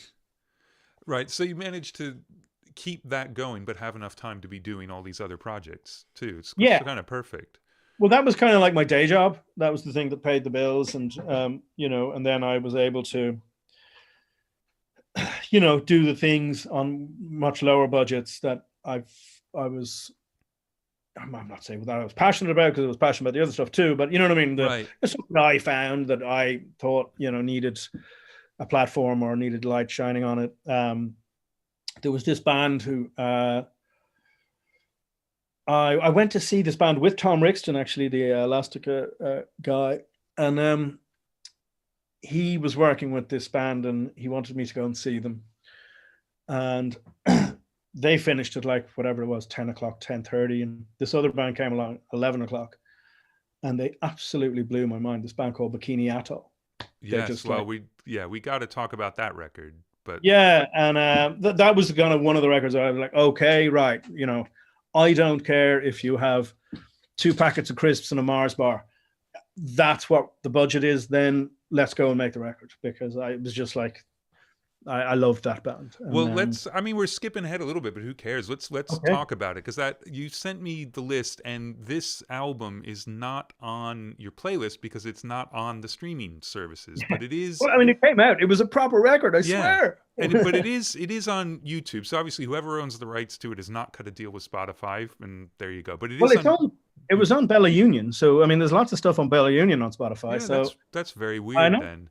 Well, so it's called Moratoria, and let's hear about it, because it is fantastic. I mean, I go through everybody's playlist, and I hit play on that, and like, all right, well, I'll listen to a song, so I got to get through the rest, and I listened all the way through. I mean, it never even occurred to me to hit stop. Yeah. It's funny because it's not on Spotify. I remember, like, what do I really like? And I think I did that in 2001 or something. And what do I like that I've done? I mean, I actually found that incredibly difficult to compile. It's not that I don't like the records, but I just wouldn't want to listen to them. You wouldn't want to admit that you worked on them. Well, no, I have no problem with that. But just I know exactly what you mean. work on them for so long, they're you just can't hear them anymore. They're kind of just. And I think if you can, you might not be doing something right. But anyway, so I went, oh yeah, Bikini Atoll. What's the story? I must go and check that out again. And I just blew my mind. I just thought, what an amazing band they were. And that was a brother and sister, and then these 2 prog rockers on bass and drums. And it's just such a wonderful record. And glad you've plugged it there, and glad you picked up on it, because they were the band. I just went, who are you? I think you're astonishing. Like, the sister of the singer was a girl called Viva. Not only was she a TV presenter and sort of did lots of commercials for, like, whatever, advertising, anything, but she used to be a gymnast and competed in the Olympics for Great Britain in 1992. There was so many, like the drummer's father was a guitar player in this. I can't remember the name of the prog rock band. This German prog rock band, Crocus. Is that right? I think they were Crocus. Yeah. Just loads of, like, weird idiosyncrasies, but a brilliant band, and they kind of took all this strangeness and turned it into something that was, I felt, really accessible and interesting, but just a world I could live in, I constantly could live in. And I was chuffed to be a part of it. And so where'd you make that one? The first song we did together is the last song on the album, or maybe it's not the last song on the album, I can't remember. It was a song called Desolation Highway. Mm-hmm. And that we did in their stepfather's barn conversion down in obviously I think somewhere in Oxfordshire. And it was one of those sort of times when Flood was in St. Petersburg or something, so I just basically took lots of mic pre's and microphones and just tried to dampen down this barn conversion so that the drums didn't sound like what drums sound like in a barn conversion. And we just recorded, and it just seemed to work. And they were one of those bands who I'm always a little bit reticent when somebody says, oh, producer is like the 6th member of the band or whatever it is. That's, to me, if that's what you do every single time, you might not be in the right job. Whereas for me, that job was like that. I felt I very much complimented what they were trying to do and vice versa. And so anyway, we did that. I think there was another song. We did 2 songs in that particular session, and the feeling was that it went sufficiently well that they would invest the princely sum of £5,000 in to make an album. And so we went to Conch and did the rest of it in Conch and in Flood Studio in Kilburn. Right. So in that odd studio we talked about, and so that was that record. They were great people, really great. I think the thing that was I don't even know what the adjective is, but you said the word accessible, and I think it's like the perfect word to describe the record, because there's actually not very much normal on there. No, it's But you really don't weird. notice. Yeah. Every piece is weird, but the way it goes together, it just absolutely goes by you. And if you stop and listen to what's going on in the vocal, you think, well, that's not normal. Like, what the hell is that? Like, same with the guitar, same with like everything about it, but it just works so perfectly. Yeah, it was yeah, it just, and they don't, you know, the way they're one of those bands who, you know, you think the song is perfect as the producer, and you go, this is amazing, I love that. And they go, oh, and there's another part. And so they come in with this thing in the middle eight, and you go, what the fuck? Where did you get this from? Who thought of this? This, you know, this absolute left field thing that just shouldn't in a month of Sundays have worked, but just, yeah, sits right in there, and, you know, makes the sound turn, you know, 180 degrees at a point where you're just expecting to be sailing into the sunset. So yeah, no, they were a lovely, lovely band. They went on and made another record with Albini, actually. Steve Albini, I know, who you've talked to recently. And yeah, that was done again on Ballyunion as well. And they kind of then, I don't know what happened to them after then. I think they couldn't sustain themselves doing what it is they wanted to do. So they kind of, and, you know, children arrived and all of those things. Right. Right. Scupper and life, rock and roll, on. Destiny. Yeah, exactly. Unfortunately, but yeah, really, really great record. I hopefully they'll pop that in the chat as well. See, now you're cold. What's going on here? Well, I was cold, but I got the door opened, and now I am sufficiently. The temperature is now optimal. All right, good. So I have closed the door, and optimal. So this isn't a menopause thing with you. Don't start. Do not start with this shit. All right, we won't go there. We won't go there. So I wanted to ask about the Gary Numan record, working backwards a little bit. You're really taking me back here. It's just, do you do this to everyone? Yeah, that's why these take 5 hours. Oh, Jesus. Well, the Gary, well, it was, yeah, you know, Cars. He's doing an orchestral version or a string version of his whatever album it was, or maybe it was just, you know, hits that he'd had, and he was doing them on real strings. And so Flood was charged with doing Cars. Is it Cars? Yeah, it is Cars. Yeah. And so we did it in the Hammersmith Apollo. Actually, is where we did it. There's a Pierce Studios or Pierce something Studios. Right.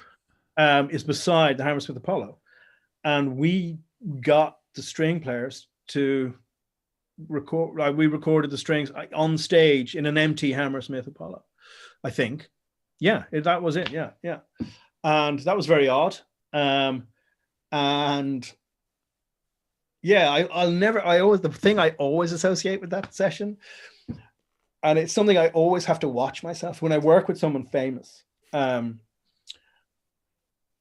Whatever their famous song is, 9 times out of 10 will be in my head. Like, you know, whoever it might be. You know, there, you know, Gary Numan, I think of Cars. You know, yeah, my car. Yeah. Sitting at dinner, you know, chowing away on our curry, whatever it was during this, and literally, it was actually before we started recording. And I come out with no, and I start doing this ludicrous, completely unwittingly, doing this ludicrous kind of Muppets version of Cars, kind of under my breath, but not under my breath, with Gary Numan across the fucking table. And I was just, I've never been so embarrassed. He sort of looked at me, and he's a unique man in himself. And he just looked at me, just we didn't know each other at all at that stage. And he just sort of looked at me, he wasn't sure if I was taking the piss out of him or whether I was doing what I was actually doing, which was just zoning out, going, no.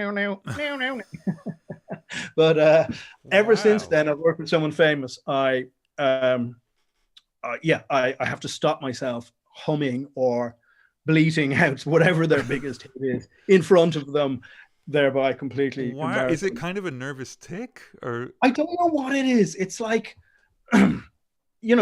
Cars. I was 11 or 12 when Cars was number one, and loved it. Thought it was amazing. Thought he looked like a bit of an Aegis, but I'll forgive him that. Bowie did too. So so it was kind of like a thing. I would, when I was 10 or 11, go. So you were just reliving your childhood. I was just, there's Gary Numan, there's my dinner. And so yes, the overriding memory from that particular session is me prior to getting to know Gary Numan, kind of humiliating myself in front of him. But you got past it. We did, and we made the record, and actually I've subsequently met him. He's very good friends with Alan Moulder, actually, and Tony Halliday, his wife, and so I've met him lots of times in their company subsequently, and I've never embarrassed myself at all. Well, I have never hummed Cars again. Yeah, very different reasons for embarrassing myself, but no, he's a top geezer. Right, that's amazing. Yeah. Maybe I shouldn't have said that. No, go on anyway. No, why not? Well, exactly. We are ultimately music fans. We're not a music fan. Well, exactly. And it would be going through your head. I just love that it just seeped out.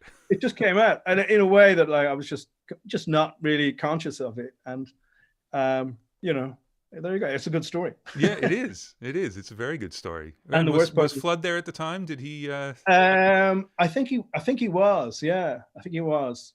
Yeah, well, of course he was. We were having dinner. Well, yeah. So it wasn't. So he didn't kick you under the table to stop. No, I think I don't know. He was maybe talking to somebody else on the session or something. But anyway, the humiliation was complete, and then we went on and made the record. And the rest is, as they say, history. Sonic rock and roll history. Yes.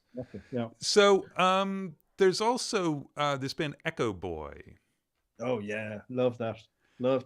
And I wanted to ask, because that one, you don't have a production credit, but either does anybody else. Was that just self-produced, or what was the story with that one?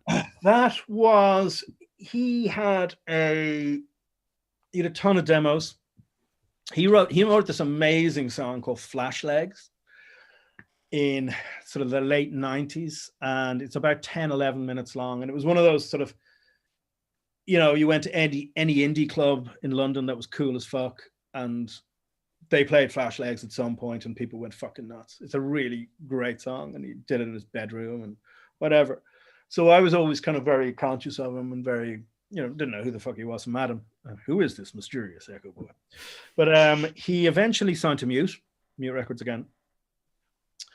And he had, like I said, a ton of demos. And so Flood and myself went up to where he lived up in Leicestershire. He lived near Engelbert Humperdinck's house. Good. The composer or the pop star?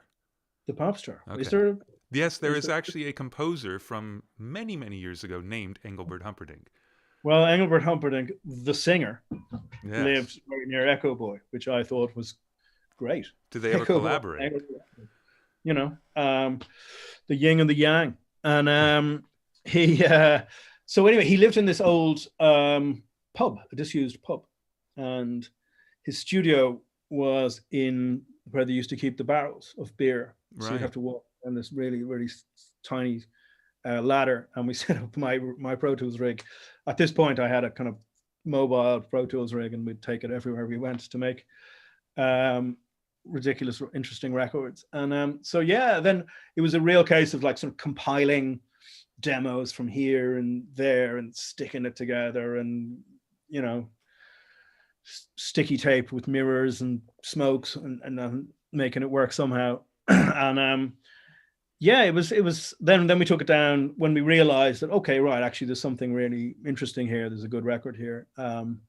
He then got the budget to take it down to London, and we went to Flood Studio.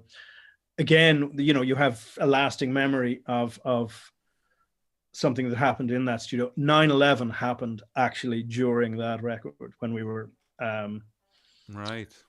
I would walk into work one morning, do a little bit of work, and then just that studio was right beside our management office at the time. and just someone came running in, and just, a plane hit the World Trade Center, and they had this little tiny TV, like aerial TV in the office, and we. So that happened during Echo Boy record, but it's just a great, really interesting, sonic record that, it's not everyone's cup of tea. I don't think it's as accessible as the Bikini Atoll record. Right. That's no worse or better for it, but it's just, it's a really interesting, it's far more electronic, but he's actually just a really brilliant guitar player himself. And it's for the listeners out there, check it out. It's a great hybrid of electronic and electric, but also kind of studio DIY and plush studio, if you know what I mean. It's kind of right. And then we mixed it in Mute Records again, in that legendary studio. Right. I actually got a ton of work out of that record, actually. A lot of people referenced it when, they wouldn't say it to my face when hiring me. Then when they get me in the studio, go, that Echo Boy record, can you talk to me about that? So that was kind of like, it didn't do very well at all. I mean, to be honest with you, most of the favorite records I've ever worked on didn't do anything at all. I've never sort of defined success as zeros on record sales or anything like that. I've always been drawn far more to the kind of left of center, darker world of music, and that's another example of that. I mean, I think it's a brilliant record if it sold a gazillion records or it sold 10,000 records. Yeah. Doesn't change the record. It's, I really like it, and if others like it, great. If others don't like it, fine. Or something else that starts with F. So he's a great guy. He's I sort of used him for sessions. He actually was asked to join Oasis. All right. As the bass player, when whoever the bass player was left, and he said no. No, I will not join Oasis. I will do what I do. And I think he went on, was he in the Tindersticks or something? Anyway, he went on to tour with loads of sort of that Sheffield world. Who's that? Richard Hawley, I think he played with him. I could be wrong. Right. But anyway, he's a super talented. Well, you could just make stuff up because he worked with Sinatra. Joni Mitchell, all that Laurel Canyon world as well. Yeah. Went back in time for that, but he's right in there. Yeah. Excellent. Spreading disinformation for. His name is Richard Warren. So it's not actually. He wasn't christened Echo Boy. Right. So he is a very nice man. Hello, Richard, if you ever see this. Excellent. Well, he will now, especially after the Sinatra thing, because that'll get around. That'll be big. That'll be big. So, all right, look. I got to ask then, because you're talking about sort of not staying out of the mainstream, but I mean, post U2 definitely go a little to the left, and you love those records. It seemed to be a bit more of what Flood's working on at that time too. He's not taking big, high-profile things as much. But then you get the Horrors record. Yeah. So let's hear about the Horrors record, because I'd heard it a while ago, and I hadn't listened to it since then. And I went through it a couple days ago, and it sounds fucking great. It is so powerful. Yeah, Nick Zinner was working on that too, and Mulder as well. And I don't know how I ended up in the middle of them, but I did. And to be honest, they were at the time. I mean, I love the Horrors. I think they're amazing. I think their last record is wonderful. I'm a big fan of what they've become and the journey of that transformation. But at the time, they didn't have any songs, and I'm sure they'd be the first to admit it. Like literally, we spent the entire time trying to come up with ideas for songs, and this was mid 2000s, was it? Yeah, it came out in 2007. Yeah, so I would have thought so, maybe 2006. And so we all did it in Conk as well, which wasn't like, wasn't a mega studio, but it still was you're spending quite a bit of money for who was an indie band at the time. And so we just literally we spent ages just trying to, get songs together. That was my sort of overriding thing with them. And Conk is such a great studio as well, that it kind of, the power of that you're talking about, and I think we did a lot of it on tape as well, and then dumped it into Pro Tools, but like 50 Nips VSR tape, which I've always liked. Well, I did at the time anyway. And so, and they were like, I remember they'd boxes would show up for them, like their management would bring boxes and boxes of stuff in, of like endorsements. And I was like, okay, right, whatever. And like the hair, they all had huge hair, all back combed up. But all the endorsements were makeup. It's like loads of makeup arriving into the studio. That was kind of where they were at the time. Right. They were kind of, they were a lot about, they were kind of like a bit like the Beastie Boys when they started. They kind of had everything but the songs. Right. And they were going to turn into this legendary thing, but they needed to find out who the fuck they were. And so we sat around helping them try to do that. And yeah, I think they got dropped immediately after that record. I can't remember who they were on. Maybe they were on A&M or whoever it was. But anyway, they literally instantly were signed, picked up by XL, I think, after that. And they, went on to wonderful things. So yeah, it was a weird record. It was kind of like just that most of the work was put into trying to make this bit of an idea they had work with that bit of an idea they recorded a week ago, and a bit like U2, and just seeing if this verse would work with this chorus, and like, okay, right, we'll go out and play it again, right, stick it all together. And then so that was that. I just love them now. Like literally the record after that, there's the last song is this amazing krautrock kind of opus. It's like a sea within a sea, I think that's the name of the song. But anyway, so they would be one of my favorite bands now. So right. I'll never forget. Then 2007.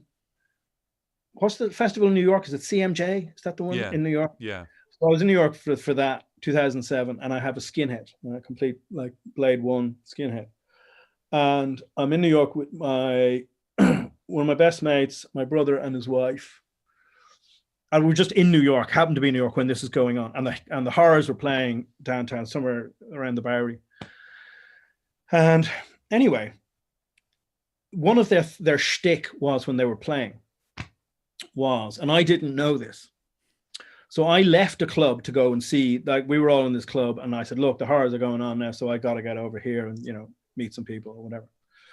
So I left, went to the gig, and Faris, is that his name? Yes, that's the lead singer. He would jump into the crowd and he'd lay hands, his big hand, because he's a big, tall dude, and lay hands on people's heads like that. Little did anyone know, including myself. He saw me and came running over to me with my like bald head. And little did anyone know is that he had like boot polish on his hands. So he was putting massive handprints on everyone's head. It was in the gig, right? So anyway, I'm, let's just say, a little bit worse for wear. This is like a post-midnight gig. And I've got a skinhead. I left my brother and my friends in this nightclub, go and see this gig, and then just walk back. Right, when the gig is finished, sort of nice one band, walk back with this enormous hand. And you have no idea you've got it. And I have no idea about this. All I know is that lots of people are staring at me, but it's New York. It's Lower East Side or wherever we are. And so, people just glance at you and go, oh, right, well, he's got a big black hand on his head. And so I got into the nightclub, and I just sort of showed my, my thing here. I've just come back, come back in. And the guy looks at me and goes, okay, go on. And anyway, so I met up my people I was with, and they go, Rob, like, what the fuck? Come with me into the restroom. Like, I go in the restroom. I've got this enormous fucking handprint on my head, and yeah, that happened. And I think the decision to have it tattooed on permanently was a good one. Was a good one, yeah. Well, it's I'm tending a bit now, but so people will be able to see it soon. Yeah, the hand will show. The hand. Yes, exactly. So that was another ridiculous story. Yeah, I think it's sometimes the antics overshadow the band, and I think the Horrors really did have to overcome that because well, they did, but that was kind of what I was trying to politely get across, is that, like, at the time they didn't have the goods, and they certainly do now. Yeah, but literally it was us trying to get the goods from them. But if I remember right, that's about the time they were on the episode of The Mighty Boosh, though, right? This is news to me. Were they on? I'm trying to think if it was them. It was the one where Noel is desperately trying to get into the drainpipe trousers so he can be in the band, and he actually, like, pops his head because they're so tight. I'm pretty sure it was with the Horrors, but maybe not. Maybe not. I might have missed that one. It sounds about right. It was, they were very winkle pickery, extremely tight trousers. Yeah, I think so. Anyway, I'm sure someone can check me on that. Yeah. So I thought, yes, I'm sure get our research department on the case. Because it's really, really important. To some. All right. Well, look, so right after this, you spent a year in Berlin, and I want to know why. I did. Why? Did you think you were moving there, or was this just projects? No, not at all. This was a project. I lived in Germany when I went to German school, actually, at the age of 4 to 12 in Dublin. After the Second World War, Germany was completely decimated. So what the German government did, or what was the new German government did, they would build schools in various large cities around Europe, and send their kids there to school, and and they were funded by, like, the German government. So even the school I went to. So I ended up, like, learning German at the age of 4 years old, which probably seemed like, I remember thinking to my parents, like, what a far-sighted thing to do, to send your kids to a German school. It's so amazing. But it turns out that wasn't the reason at all. My mother was a Catholic and my father was a Protestant, and no other school would take us. Wow. German, yeah, back in those days, Ireland was a really divided place. Yeah, I didn't realize it was that hardcore for schools too. Absolutely. Well, schools are the main manifestation of it, because literally they're church educated. So, the Catholic Church, the main way of getting their claws into society is through education. So it was synagogue or the German school. Perhaps had you been in attendance, maybe, but literally no other school would take me. Wow. And so then, so I ended up going to German school. So anyway, I spoke German. I lived in Munich when I was maybe in my I sort of did J1 type things, as I explained earlier. And so anyway, I got offered a job by this Irish band who had moved to Berlin just to do one song or two songs, just as a trial run sort of thing. And I just fell in love with the place. I just thought, why didn't I fucking do this years ago? Because I'd had to say I'd had enough of London by that stage. I'd lived in London for 10 years, and I've always struggled with, not with big cities. I love big cities, but just London. It's a harsher place than some big cities in terms of, it's not the most friendliest. You can't, if you talk to someone on the tube or outside a bar, they look at you. Why would you do that? Why exactly? Yeah, you're either mentally ill or you're trying to steal money from me, and they are the two thought processes that go through a Londoner's head when you speak to them. And so I just had enough of that, being from Dublin, and you're working in. I remember actually the Strawberry Camel's Back was where I was working in New York, and I'm outside a bar. I was a smoker at the time, and I'm having a cigarette. And this girl starts speaking to me, who's also having a cigarette. We're both outside a bar having a cigarette. Of course, she starts up a conversation. And I thought, who the fuck are you? What do you want from me? You're clearly mad or something. just, yeah, whatever, just back. And then I kind of went back and went, what have I become? Like, I don't want, this is not who I want to be. Right. And so anyway, I'd had enough of London, and this was kind of just felt like, anyway, the record, that the trial run that we did went really well. And we ended up in this studio called Planet Rock. I don't know what it's called now. I think it's all been completely gentrified, but this was where the East German, this was a radio station for the East German government, the propaganda kind of machine. And where the studio was where they do radio plays. So literally in the studio, there was control rooms and all that, but there was all the different rooms had like trap doors and that wouldn't lead anywhere, or a door to the side, because clearly if you're doing a radio play, you need something close to you. Yeah. Or you need to lift up a trap door, and it just had gravel underneath it. So you're doing they had an anechoic chamber, which is amazing. It's so basically you're nothing traveled. You're in this big room with nothing traveled. It was so disconcerting, but excellent for that drum sound. But I just lapped up all I spoke language, lapped up all the kind of East Germanness, the kind of old communist thing about it. And having grown up in, having the Cold War in your rammed down your throat as a kid in the 80s, I just had a few friends there. And like I say, I just kind of slotted in really quickly. And as soon as I finished that record, I was offered another record and then another record. So I ended up there, I think it was about 13, 14 months I was there. And I had to come back home, unfortunately, because my father was very ill. And I just thought it was, his time was limited. So I should try to max that out. But yeah, I absolutely adored Berlin and everything. East Berlin. West Berlin is Germany. Right. East Berlin is the fun bit. I love Germany. I think Germany is a great spot. It's very it's got a really bad name. It's but totally unwarranted. I love the food. I love the beer. I love the wine. I'm a big fan of Germany. Right. Yeah. So yeah, it was great. I adored it. I thought I kind of went over there with romantic ideals of either krautrock or Lou Reed, Bowie, Iggy Pop things, and after a few months, it became obvious to me that that's not really what it is at all. And the reason I'm doing well is because they think I'm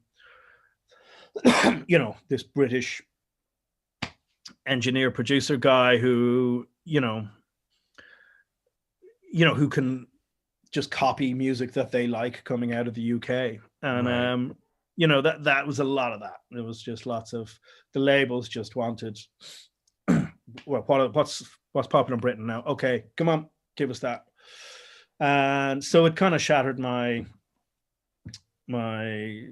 romantic idea of the place, but I still love it. It's right. Happily back any day of the week.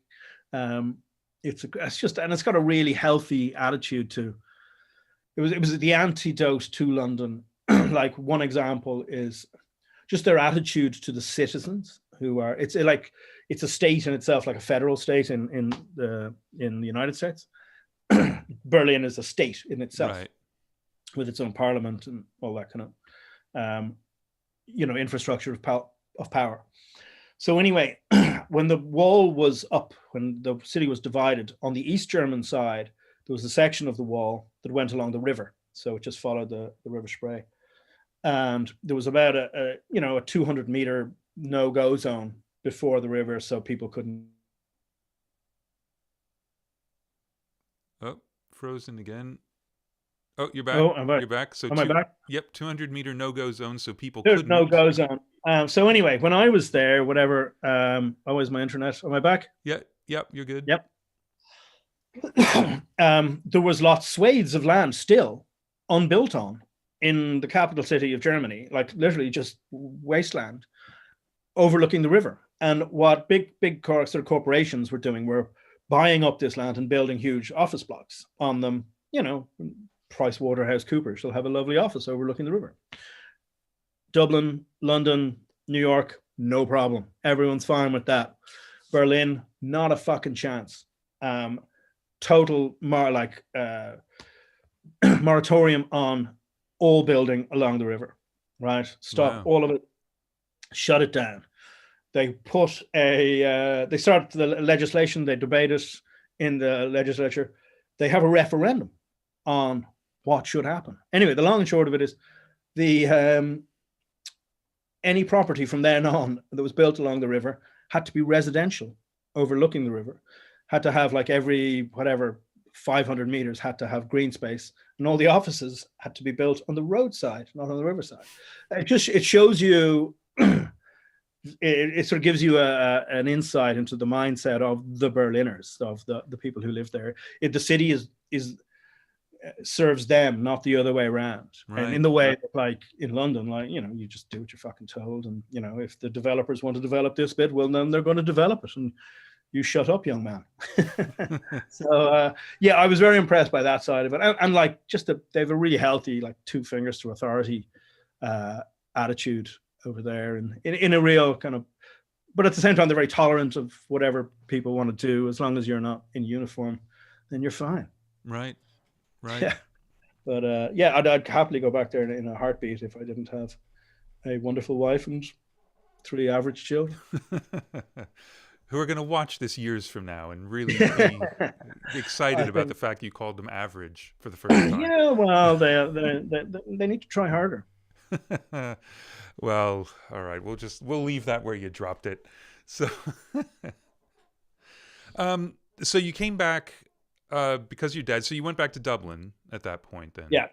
Yeah, and set up a studio in.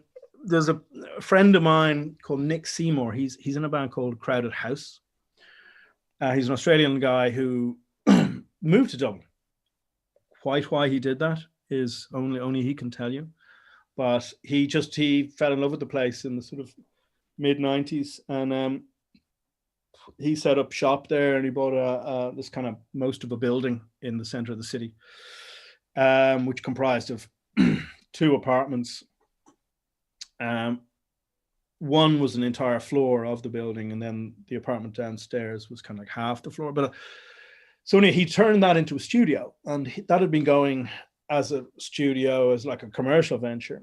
And the guy who ran that and was kind of more who was steering that ship moved to Berlin, actually, ironically enough. And when I moved back to Dublin, so it was drifting as a studio, and I had no interest in hiring a studio or you know what I mean, running a studio, managing a studio at all. So I just said, but I had a ton of fucking gear that I needed to put somewhere. So I just sort of put it to him, like, why don't we go 50-50 on this? We'll just use it. And you know, Nick was like, great, yeah, here's the purpose, great, fantastic. And I sort of all the engineering-y stuff, the gear stuff was mine, and all the musical instruments and stuff was his. And yeah, it just really slotted into place pretty quickly. And it was kind of the first time I'd ever had my own studio. This was sort of 2008, 2009. It wasn't just mine, but Nick spent most of his time in his house he's a big into surfing. So, and there's off the northwest coast of Ireland, west coast of Ireland generally, there's surfing mecca these days. And so he had a house up there. We spent most of his time up there. So I kind of had, as I say, for the first time in my life, like a studio that was mine, that I could, you know, do the shit that I wanted to do with. And, you know, as long as I paid the rent, you know, I could choose any project on the planet. And it was so liberating. It was absolutely fantastic. And yeah, it was properly it was I really felt that my sort of I took leaps and bounds in my career. I should have done it years ago, just didn't have the money. And that's when my career really sort of went stratospheric in terms of my own thing. I was happy as a pig and shit doing all the stuff I'd done with Flood, but this was even just the choice of microphones I was buying. I could buy microphones that I wanted, or I could buy a guitar that nobody else had, or whatever it might be. I bought a load of shit in Berlin that nobody knew who the fuck it was. Just really weird shit from East Berlin, and brought it back, and I just started making strange records in this kind of untreated, lovely sort of lofty apartment sort of thing. And there was this beautiful Bosendorfer piano in there as well, I might add, right, that Nick owned. And so I just sort of started. Now, when you went back, did you think you were going to be there long term? Had you decided you were going to stay? Right. And so was the editor's record done there? No, it was not. That was I was kind of building the place, or sticking it together, I should say, when we did we went and did that in Assault and Battery in Allen and in Willesden, and that was a great record to work on as well. They're really, really. And let's do the bass. Okay, let's chop the bass. Let's tune the bass. There was no interaction as a I was led to believe. Or clearly on the previous records I wasn't there, but so anyway, they wanted that kind of, I'll get back to that energy thing, and they wanted the performance aspect, but at the same time to sort of push the envelope sonically and musically and all of those things. And it just from early doors it started to click quite quickly, and some songs that were instantly fantastic, and other ones were like pulling teeth. But that's the way good records are made. Yeah. So go on. Sorry. Well, no, it's all about you. Well, no, it's not really. So it was. I really like that record actually as well. That's another one I would put if I had to make a playlist of records. For instance, that I liked. And I would happily listen to, that I had worked on, that would be on the list. And in fact, it is on the list. So that's quite a coincidence there. I know. Go figure. So in 2011, we talked about Bell X1 a little bit before, but I'm just curious, sort of, as you got going and you're talking about doing whatever projects you wanted to do. So what were some of the earlier projects you did in your studio that were really the things that you wouldn't have been able to do otherwise? Well, what I was able to do, without naming bands, was because I just moved to Dublin as well, was I was able to just do really, really cheap cut price deals because I had my own studio for the first time, just to say I'm here and I wanted to make just a lot of records and put them out, and people go, right, okay. It just so happened that when I moved back as well, maybe that was a little bit later. No, scratch that. So I was just able to sort of get my name out there by working on things and just say, look, I'll do this record. I'll do a mix for €200 or whatever it might be. I can't remember who it was. Just to, reestablish myself. So a really back conscious decision to do that, to just very much so, product, just to absolutely bang them out, and just to re-announce myself, and also to use the studio and iron out those kinks, and to I don't like this, there's no point doing this, and you know what I mean, I'm spending money on this, I shouldn't be spending money on what, all that shit. You can actually you don't know these things until you're in there doing them. But that was kind of it, without sort of wanting to say who I did these records for very, very cheap. They should be very, very, very happy with that record because it was so cheap. No, it's nothing to do with that. But I mean, it's also it frees you up creatively. Completely, yeah. Well, to a certain degree. I mean, I think there's two things that are, apart from death and taxes, are two things in this world. That one, if you charge a lot for things, people generally love it. Or if you charge nothing for things, people generally hate it. Yeah. So if you charge for things, maybe it could be a lot for the band you're working with, they generally really, really appreciate it. So whatever you are charging, you should always, always charge. Never, ever do anything for free. Like, fortunately, I'm past the spec world, but you know, there was a point in my life. You think you are, but it'll always come. It'll always. I know. I was asked no, to last do. time I was asked to spec, I was no, I'm not doing spec. Yeah. You know, it's such a nonsense concept. Yeah. But you know,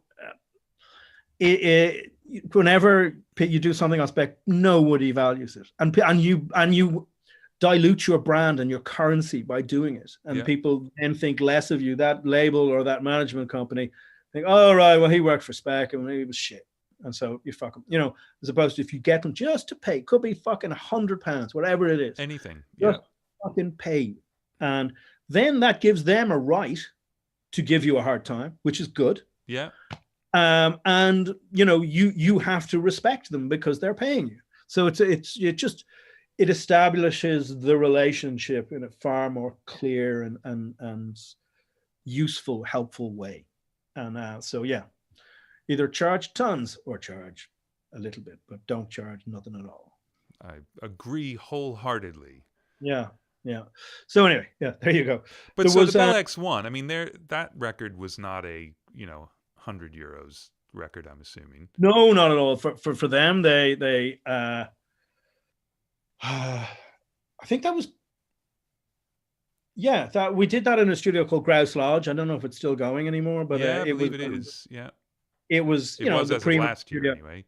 Yeah, it was the premier studio in Ireland for a while. I think Jackknife Lee used to work there all the time, and then he moved to America, and it sort of slowly,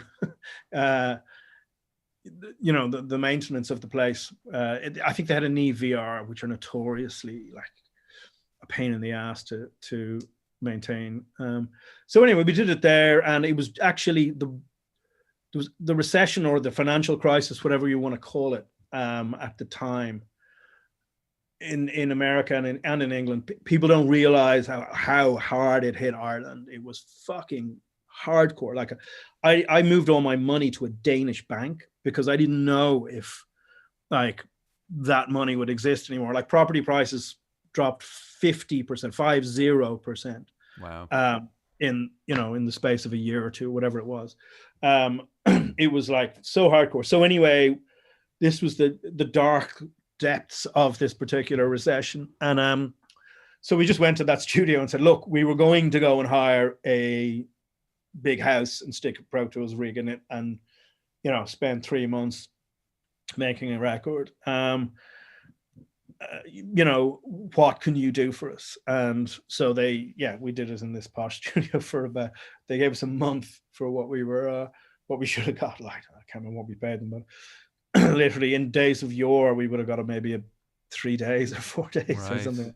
Wow. So, so we did that there. And it was, again, I had Paul Noonan, the lead singer, all of them, in fact, were I sort of stayed friendly with from the Juniper days, from the early 90s or mid 90s when they were in a band with Damien Rice. And anyway, I think I was working with a PJ Harvey in Dorset when Paul rang me out of the blue and just said, look, do you want to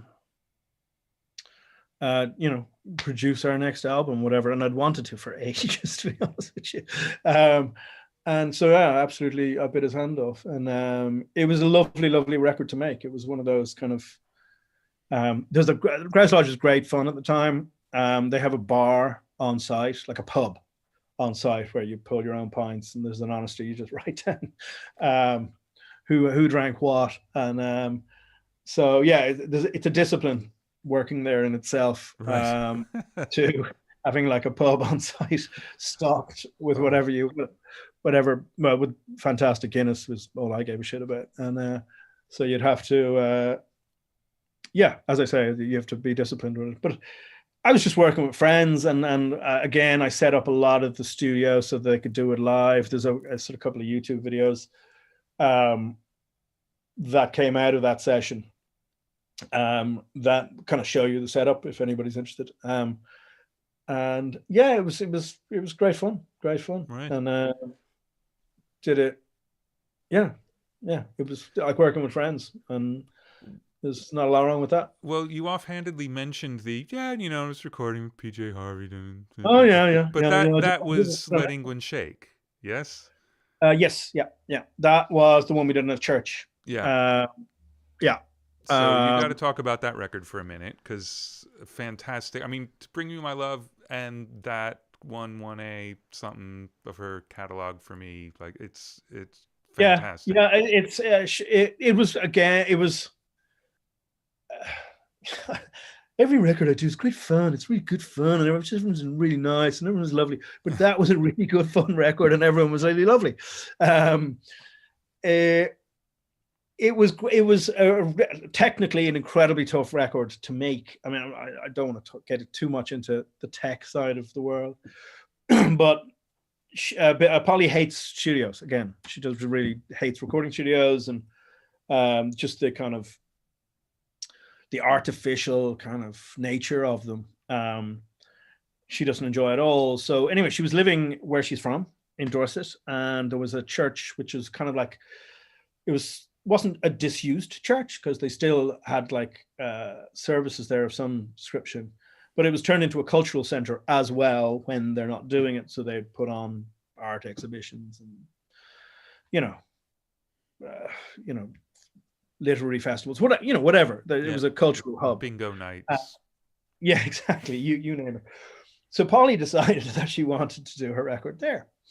So Flood and yours truly went to, we kind of hired a fuck ton of gear, and I walked into this church and I was like, oh my God, what have we agreed to do? And I seem to remember spending most of my time taking the church out, trying to make it not sound like a church. I mean, I think I measured the reverb, the decay time of the thing, and it was like 11 seconds or something. It was fucking hell. So anyway, I just spent ages setting it up, and ironically, they hadn't had a service there for 18 months. While we were there were 2 people died. And so 2 parishioners died. So there was 2 funerals in the 6 weeks period of time. And so we had to literally deconstruct the studio. Take it all out. Take it all out, stick it in the kind of vestry or whatever. Right. Yeah, change. And then take it all back and literally rewire the whole fucking thing and start again. It was like maddening. But I mean, and I'd worked with Polly before, and prior to that, I think this was the first record Polly had written that was not about Polly and her experience, right? And saying shit that she wanted to say. And this was the first one. I think she wrote it as prose first, as text, and then kind of melodicized it and put it to music and whatever. But the prose came first, and it was just generally, it's a war. It's not even an anti-war record. I think it's just a record about war. And the Crimea War, the Vietnam War, whatever it might be, it's just war. And because the kind of subject matter wasn't incredibly personal, Polly was so much more relaxed about making it. And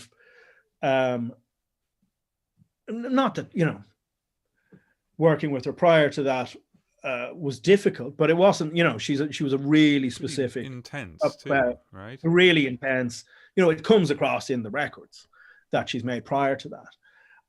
But I think, this is just my, opinion of having worked with her before and working on that record.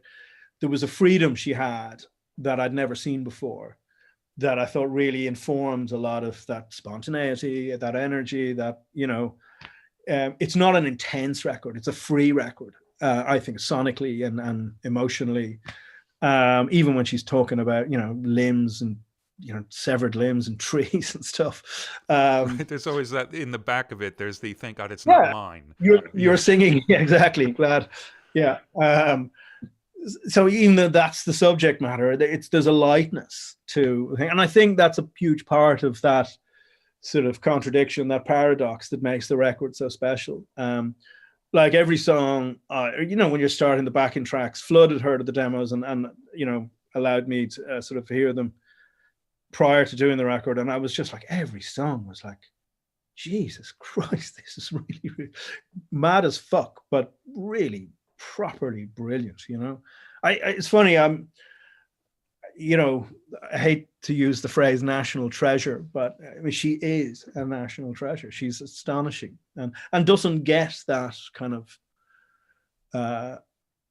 I think the credit she deserves. I know she gets fucking tons of it, but I think she deserves more of it.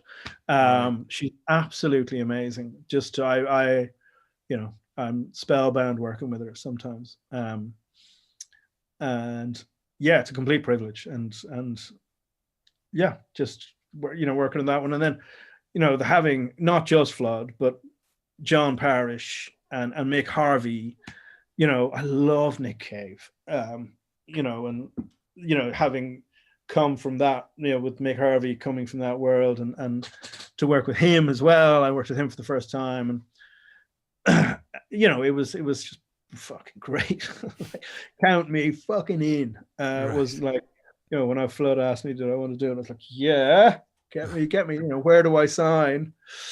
And yeah, just the material was so strong, and it was a nightmare technically to make, but it was, that's what we're paid for. That's our job. If they were all just swan in, stick a nice mic through a Neve preamp and hit go, it was all like that, we'd all get a bit bored. So it was incredibly challenging, but massively rewarding at the same time. Right. And do you think the challenge informed the record, or it was a challenge and the record was going to be the record no matter what? I think it informed sonically. I know it informed the record. There's no doubt about it. The location, and like there was no very few times headphones were used, and there'd be times where some would be doing a take of something, or Polly in the middle of a vocal, and some like hikers would just walk in, and or is there locals who were walking their dog would hear some noise and walk in, and right, in the middle of a take go, is this a concert? This type of stuff. And hikers would just sort of stand at the back of the room and just watch PJ Harvey fucking singing their heart out, or Mick Harvey doing his thing, or a combination of all of the above. And then just thank you. It was like, that's the kind of, you live in a not dissimilar world now where you are in the world, and that's part of the charm, isn't it? Yeah. And she didn't mind. It was not at all. No, not at all. If anything, right. No. I mean, she actually got. I don't know if she got any hikers like spontaneous, but she got some ladies from the village to come in and do vocals. She hates kind of good singers. Like she asked me to sing. She got Flood to sing. We're all singing on the record as well as I think. And she got some ladies from the village or the locals Women's Institute to come and do some singing on, whatever song it was, whatever song about severed limbs, right? Whatever it might be. These lovely ladies who were singing about severed limbs. It was, it was, not your average conventional. That's 2 week. Let's do 2 weeks of tracking and then overdub in another studio. Right. It was like, it was just, it was fun. Did the record get taken away to mix, or did you just finish it in situ? It did. Yeah, it did. There was no, I have to say, what left the church, I'm sure I'm not insulting Flood when I say this, it sounded very similar to what came out of the mix. I mean, it was essentially just, a bit fatter, wider, deeper, posh. But I mean, that's a good mix if you ask me. I mean, if it's sounding great in the recording stage, then why would you change it, or radically change it? It doesn't need it. So yeah, it was, and again, that record opened a lot of doors for me after that.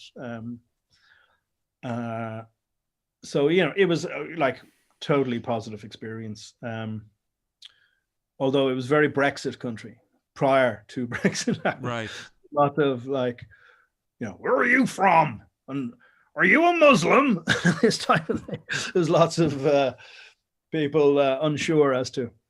Or although there was a brilliant pub, we used to go for lunch in this pub down the road every single day, and there was an Irish couple who owned it, of course, and so we all got on very, very well.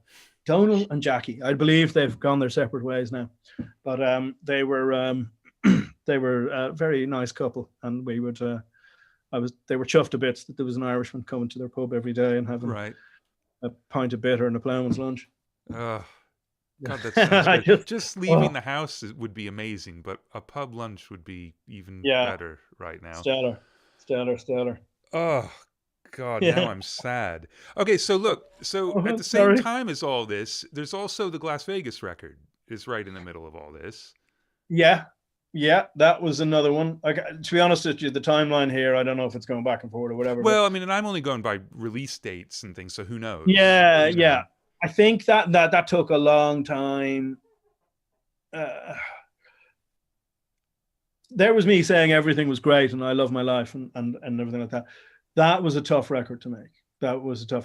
In that James's voice, through no fault of his own, was he was struggling with it. This is the singer, and so much of, once the music had been done, much of what I had to end up doing was using like demo vocals and trying to shoehorn them in and time stretch them into songs that weren't done to a click. So they would, they'd vary 20 BPM from start to finish or whatever. So there was a lot of technical problems with it, and I mean, it's still a great record, really enjoyable record. But it was sort of beset with just technical problems the whole time, to be brutally honest. It was done in Salt Battery, which is usually like, plain sailing. But that was a tougher record. There was me saying that every record is great and I love it. It was just and we're all brilliant and love each other, love. But that one was hard. From a technical, it is a job, isn't it? I mean, I know. It is, and well, is it? Well, I mean, no one in the pub that I went to before lockdown would admit that it's work. But I mean, I always say to people, I do this because I didn't want to get a job, and when I work on music I don't like, and it feels like a job, then that's when I'm starting to go, well, why, then I should have just become a lawyer, right? rather than doing this, so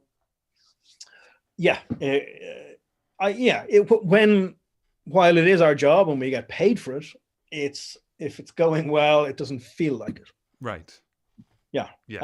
Even if it's a huge amount of work, it's still completely fine. It's still, all fine. It's all fun, and it's all. I'm sure you feel the same way. It's what we do.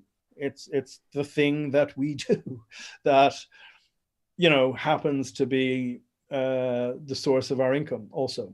Yes. And and fortunately in our lives, people have liked what it is that we do sufficiently to decide that recompense is required. And so it is a job, but it's not at the same time. Right. I sometimes still pinch myself. Yes. Yeah, absolutely. Well, I think this brings us up to the other Depeche Mode record, the one where you feel like you should have had. Yeah. With Flood, I never, ever, ever once asked him for a credit, that wasn't decided prior to the record, right? And what my role was. But apart from that record, and because for whatever reason, Flood, I think there was health issues with his kids, and whatever it was on that particular, I can't remember, but I think it's one of his kids was like whooping cough or some shit. It was like, anyway, so he was to and fro from the studio quite a lot, and Ben Hillier was producing. And so, yours truly was, at the board for, I'd say, a good 70% of the time, with Ben as well, throwing his oar in every now and again. But he hired us to mix the record for a reason, because he'd been spent ages recording it and wanted fresh ears, Right. So anyway, at the end of it, I just said, Flood, look, I've never asked you before, but clearly, the roles have overlapped here, more than overlapped. And so anyway, he said, in a heartbeat, said, absolutely, I'm all over that like a rash. And anyway, off I go. Great, next record. And I got a phone call from my manager about 3 weeks later, and one of the, I'm not sure if it's the management or who it was, that complained that they had paid all this money so that it could say mixed by Flood at the bottom of it. Right. And it doesn't say that. It said mixed by Flood and me. And so my name was ceremoniously hacked. Wow. Yeah, sure. Which I've always thought was highly childish, to be brutally honest. But I don't know who was responsible for it. Well, there's a great deal of that exact childish behavior in this industry. So yeah, I suppose so. But that's kind of, I was going to say that was the first time it happened to me. It's bollocks. It's happened to me all the time. No. To be honest, I've never really cared that much about credits, to be honest with you. Maybe I did when I was starting out, and getting that credit, was, but for instance, co-production credits, like, if you're co-producing with the band or the artist, like, does anybody really think, is anyone really going to hire the band to do their next record, as they produced by me and this band? They're not going to hire the band to do their next record. They're probably going to hire me if they like that record. So I'm not,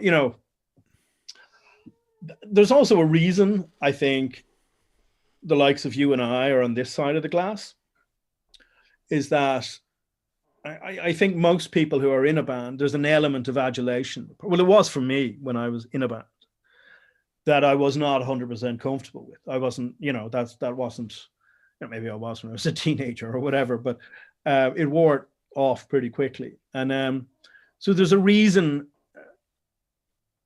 you do what you do. You don't want that, I won't say adoration, is the wrong word, but that coupled with, once you learn to leave your ego at the door, which is what we get harking back to making mistakes back when we were younger and thinking it was your record and all that.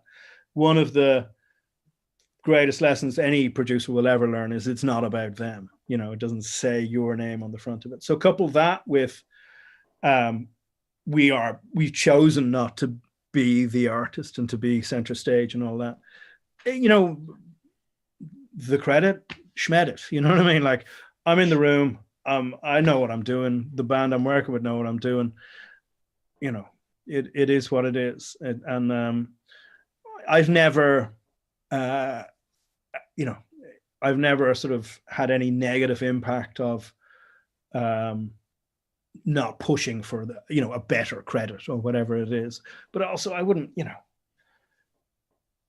I'm not, as I say, I'm just not that type of person who needs that kind of like, oh, I must get a better fucking credit than this person, or, whatever. Just make a great record. Everyone who's involved, do it to the best of your ability, and fuck off and make another record after. Right. You know what I mean? And just, that's well, in a roundabout way. I think it probably, and I'm making this up, so I could be totally wrong, but I think maybe part of the attitude is possible because you've worked with some very generous producers, where you're, perhaps, in whether generous with credits but generous in the record making itself, where you're involved, you're a part of it. Yeah. So yeah, I'm just thinking out loud. I actually, I know where you're coming from. Actually, I think working in Europe, the UK, Ireland, whatever you want to call it, growing up in that hierarchy is very different to the States. Yeah. I'll never forget, I worked my first time working in the States, maybe not my first time. Anyway, I was working in Miami with U2 on Pop. And I walk in to the studio and there's this guy, I was 26 or 7 or something like that. Anyway, my assistant to the tape op is a 42-year-old man with 3 kids. And like, how you doing? You know, yada, yada. His name was Femio, lovely, lovely man. And I could not believe that he was still doing it. And he felt really put out when I introduced the band to him, because nobody did that. Really? He had just finished. Yeah. I can't remember who he just finished working with, but he wasn't allowed to look at them. Like, he wasn't allowed to make eye contact with the artist. And like, then while we were there, it was Bono's birthday. So we all went out and had a big meal and went out to nightclubs and all that. And like, dude, like, no, you're working on this record. You're coming with us. And he was like, I've never seen anyone so uncomfortable. And he said, like, this is the first time I have ever done this. And that wasn't an isolated case. Like lots of other instances I'd worked with in the States, I found similar stories. Not every time, but you know, it was a far more kind of hierarchical, you know, yeah. You're here, I'm there, and you know, I'm not fucking letting you near me, mate. You know, and there was a semblance of that. And I remember thinking, like, thank fuck I'm not trying to cut my teeth over here. It would be a very different story for me. But so yeah, I think maybe I'm naive to think that that's like that. No, but it is, because I'm just thinking for me, I mean, I don't fight for the credits, but they are really important. But because I think it's like the only way you can prove you actually did something. Because when you're in the situations that are like what you're describing, especially, I mean, I've been really fortunate to make records with gigantic producers, but that's a huge umbrella to be underneath. And sometimes it's you almost have to like prove that you had something to do with making the record, which is weird, but I don't know. I hear that. Fortunately, I've never had to, you know, I know what you're referring to, and I've never had that sort of huge umbrella above me, if you know what I mean. But you have, in a way, because of some of the people you've worked with, absolutely, but it's a very different mindset. And I think it's great because it's just about the making records, and that's all it's ever about. Yeah, you know, I agree. It's all it ever should be about, but there can be that other thing. I just think if I'm wasting energy on that, it's going to feed negativity in my head, and that at some stage might not come out with the band, but it might come out, you know, with that label later down the line, or whatever it might be, that management company. And I don't want to allow myself that negativity, you know what I mean? Because I just, you know, if you're constantly pissed off about not having the right credits, I think, you know, it's just gonna get in the way. It's like I say, it's not helpful. Yeah, absolutely. You know? But I mean, we've talked about this quite a bit with my move here, and one of the great things about it was just getting me out of the cycle of being in Los Angeles and in that thing where, you know, the work didn't really change, but the mindset changes by getting out of it is. That. It's very protective. Well, so speaking of gigantic records, this brings us to Hozier, I believe. Yeah. Well, that's big, all right, yeah. So, but I love the story, sort of the genesis of it and what they wanted and what you decided to do and all that. So I'd love you to sort of tell this. I mean, I know you have talked about it before, but what the hell? This is the definitive interview. Definitive. Yeah. Oh my God. What's happened? God. I've just got a text message from my wife concerning our cat. Oh no. Now, have you brought your cats from LA?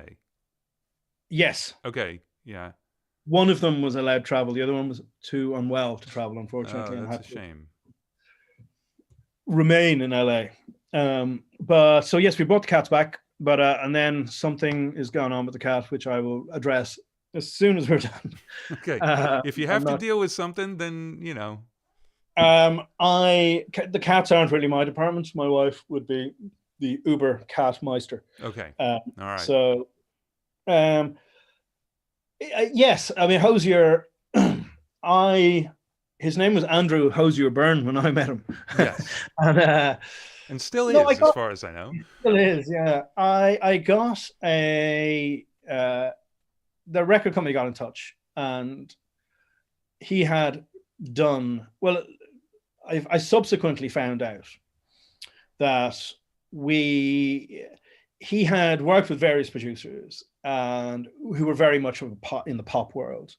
And they had been put together by his management team at the time, just to see, who he is, try and get him to find his voice and all that kind of stuff. And the results were much poppier than he was happy or comfortable with. So I think he kind of associated producers with bad, and so he wanted to just kind of try and find out the thing that he was on his own. And his father luckily had a project studio in their house up in their attic, and his father's a drummer. And so anyway, he wrote these songs, and he then basically he decided to play them to his management, who literally had I don't know, but what I was told was that they weren't sure at all what to do with them. But they had a label, a record, a little Irish record label. Yeah, Ruby Works. Ruby Works, of course. Yeah, you know the score. Known for them and Rodrigo and Gabriela. Yeah, exactly. Go figure. And amongst others. And so Ruby Works contacted me and played me these demos and said, look, I tell you, we want Andrew to re-sing the vocals and just mix what's there. And that'll be great. And the budget is half a packet of crisps and half a Mars bar. And so I listened to it, I took him away, and I was like, a lot of the sonics had come from, certainly the drums, the percussive elements were kind of presets in Logic, that you get this and yada, yada, yada. And, just for some of the recordings, just because they, the experience level, in demo form, the guitar sounded a bit, and, just shit like that. So I was like, actually, you need to either re-record this or rebroadcast this, or you need to sort of make this better. You can't just mix it and sing it and mix it. So I got him in the studio. I think we had 5 days to do 3 songs, and I literally re-recorded, I think, everything again. And if I didn't re-record it again, I got it and rebroadcast it through my guitar pedal to this reverb unit into this amplifier, and then got him to play the piano on it, and then put a drummer on it, if I remember correctly. And yeah, just kind of, anyway, we weren't finished at all after 5 days. So I just went to him, I tell you what, I forgot to mention actually that this was the first session I'd done for about 3 months, because I'd taken time off for the birth of my daughter. And so I kind of thought this would be a good way of just getting back into it, getting in the swing of things, getting my eye in for a baseball reference. And so anyway, I did another week with him, and I just said, don't worry about it. We'll do it. I'm not going to charge you any more. But just, I actually thought it was sounding good. So did that. And then, so we come to do the vocals, and specifically on Church, he started, right, okay, set up mic, yada, yada, levels, I usually put up 2 or 3 mics to get them to relax a bit and just pretend that you're, right, we'll sing into this mic to see if it suits your voice. And then whatever, try 5 mics, and I don't care what mic they use, as long as they're singing in a way that I think's But anyway, after he did one take, and then after about 30 seconds to take two, I just hit space bar and I go, why are we doing this? This is, there's no point in doing this. This is, this, what's there sounds great. And we've kind of built up around it. So let's leave it at that. And, the label at that stage were bringing me up going, where's our music? Give us our music. And so, yeah, it was, I didn't think that much about it, to be brutally honest. And I was working with this other band it was only about a month later in Grouse Lodge. And I was editing drums ad nauseam. And they had an iMac in the back of the control room where bands could play, tinker about on the internet. And they were on YouTube and they went, oh my God, have you heard this? Have you seen this video? And I was like, okay, who is this? And then actually, I have heard this before, but I haven't seen the video. And so anyway, that was that. And yeah, go figure. Well, so do you think that it went better with Andrew because it wasn't, now you're going to go work with this producer? Like, it started off much more organically. I mean, it turned into a full-on production, but it didn't start that way. And perhaps. Yeah, at the time, I didn't know that he had a problem with producers. Right. I didn't know who he was. I just thought he was a young guy who needed an experienced hand at the ship. And it also certainly is not poppy, the production. Yeah, exactly. Well, I think, again, the Polly Harvey stuff kind of was the reason I got my name was put in the frame. But it was clearly he was nervous at the beginning. Like, he was very keen to use his father's 87 on everything. And I'm like, look at these. I have these, and these are great and interesting. I much prefer using them. But so yeah, he was nervous at the beginning. But look, I think he's kind of he was learning to let go, as most. One of the most difficult things you'd ever do as an artist. Yeah. And so yeah, it was what it was. And like I say, I didn't think it was gonna. I thought it was really good. That's why I spent an extra week working on the EP. But I didn't think much more about it. I thought this guy, I thought he was a talented guy. I've said before, I don't know if you've read any of these interviews, that I thought he'd be like a slow burner type. Yeah. Be very successful eventually. Yeah, but in his own way, in a kind of PJ Harvey, Nick Cave kind of way. And who the fuck can predict what happened to him? But it became very obvious very quickly after we put Church out that, or rather he put Church out, I didn't put it out, that his life was going to change incredibly. Yeah. Very quickly. And I think there was a huge thing, and I'm just speaking from, because I saw him live. He came over to do South by Southwest right after Take Me to Church came out. Okay. So I saw him playing upstairs in an Irish bar in Austin to about 11 people. Yeah. And then I saw him, it's got to be on average like every few months for the next year and a half. And every time he's playing to exponentially a larger crowd. And every time he's 12 and 13 owning 1,300, and then finally saw him at Airwaves and just... Yeah. The big room at Airwaves on Saturday night, and just owning it too. I mean, the confidence he developed so fast.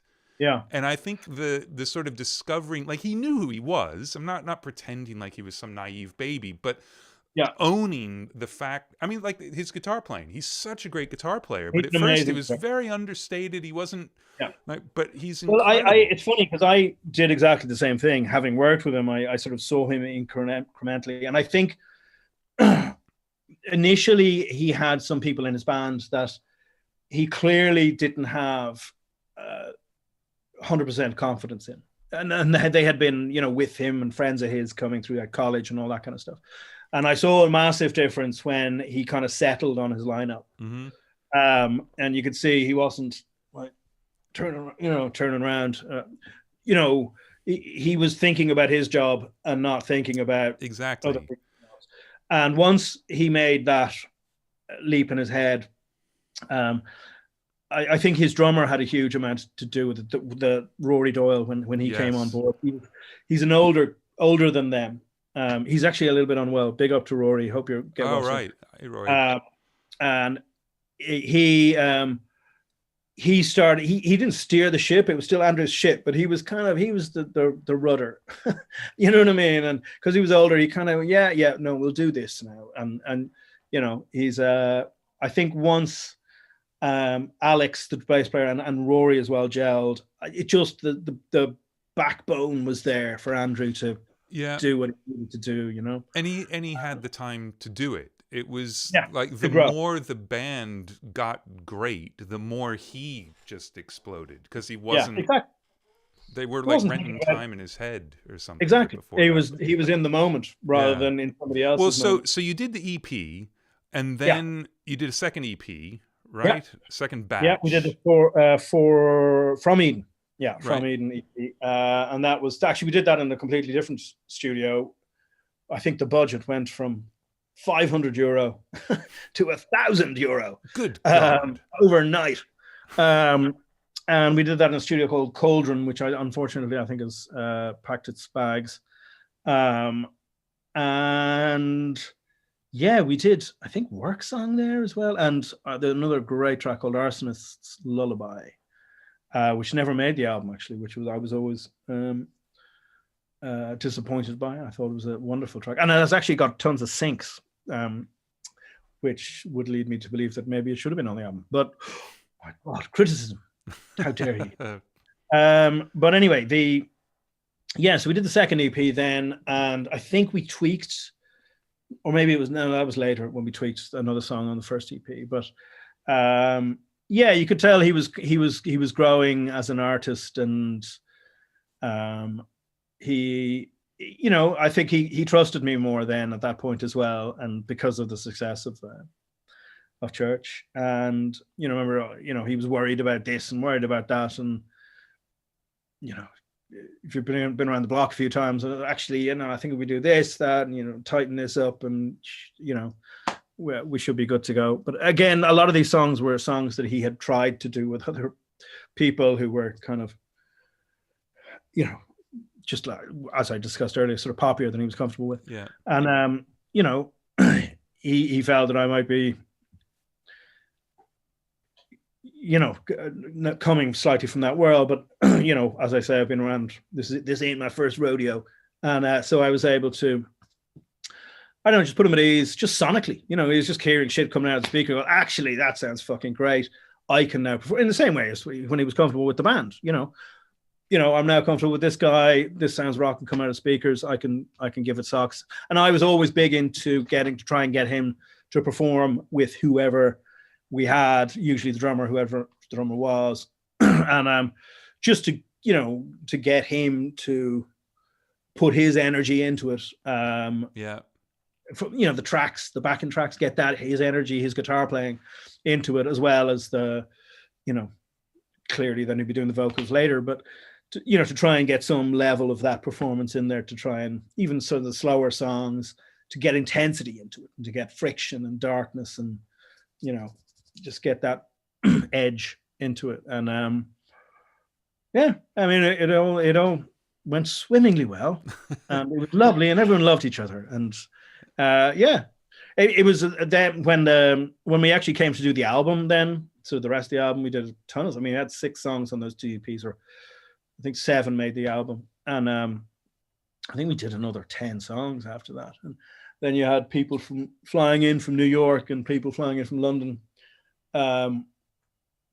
You know, and it was, like I say, it was very clear that the stakes had gone up. Yeah, I mean, there's stories about when Take Me to Church blew up, that there was a flight from London to Dublin that had like 16 A&R guys on it or something. Yeah. Is this your cat again? Yes. I'm not dealing with that. All right. There's one thing I can do about it. There's something to do with the cat in the kitchen. That's on the laundry room. There you go.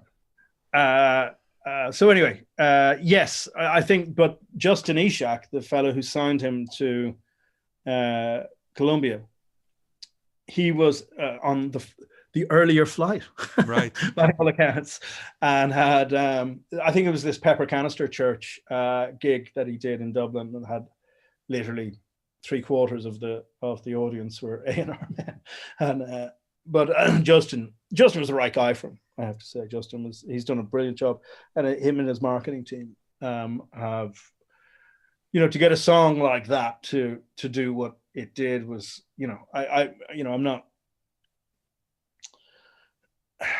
It's not often I'd sing a record company's praises, but they really worked their socks off for that one, and I thought, yeah, fair play. Right. That was, it was good.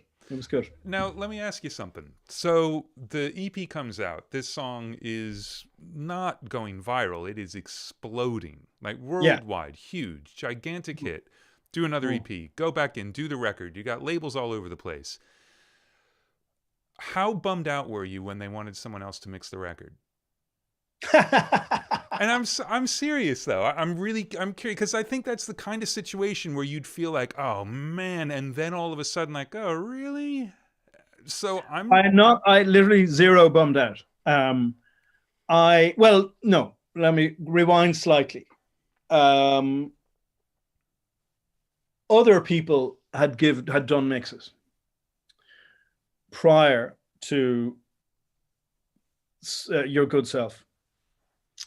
And I was bummed out by that, because the tracks, it was a struggle to keep them emotionally feeling the way I thought I'd put them together.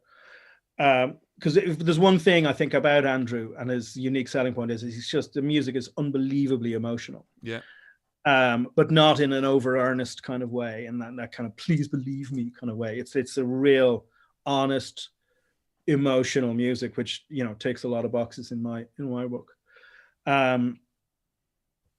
But so when I heard some mixes coming back and feeling different, and some of the songs needed to be edgier, some of the songs needed to sound tougher, and they weren't coming back like that. So I'll let you into a secret. I remember listening to your mix of Take Me to Church. The label sent it over, and I no idea who got in touch with you prior to do that. But this was sort of, my church had been doing quite well prior to that. Incredibly well. And I put yours on, and I sat back in my studio and I went, this guy is taking the piss.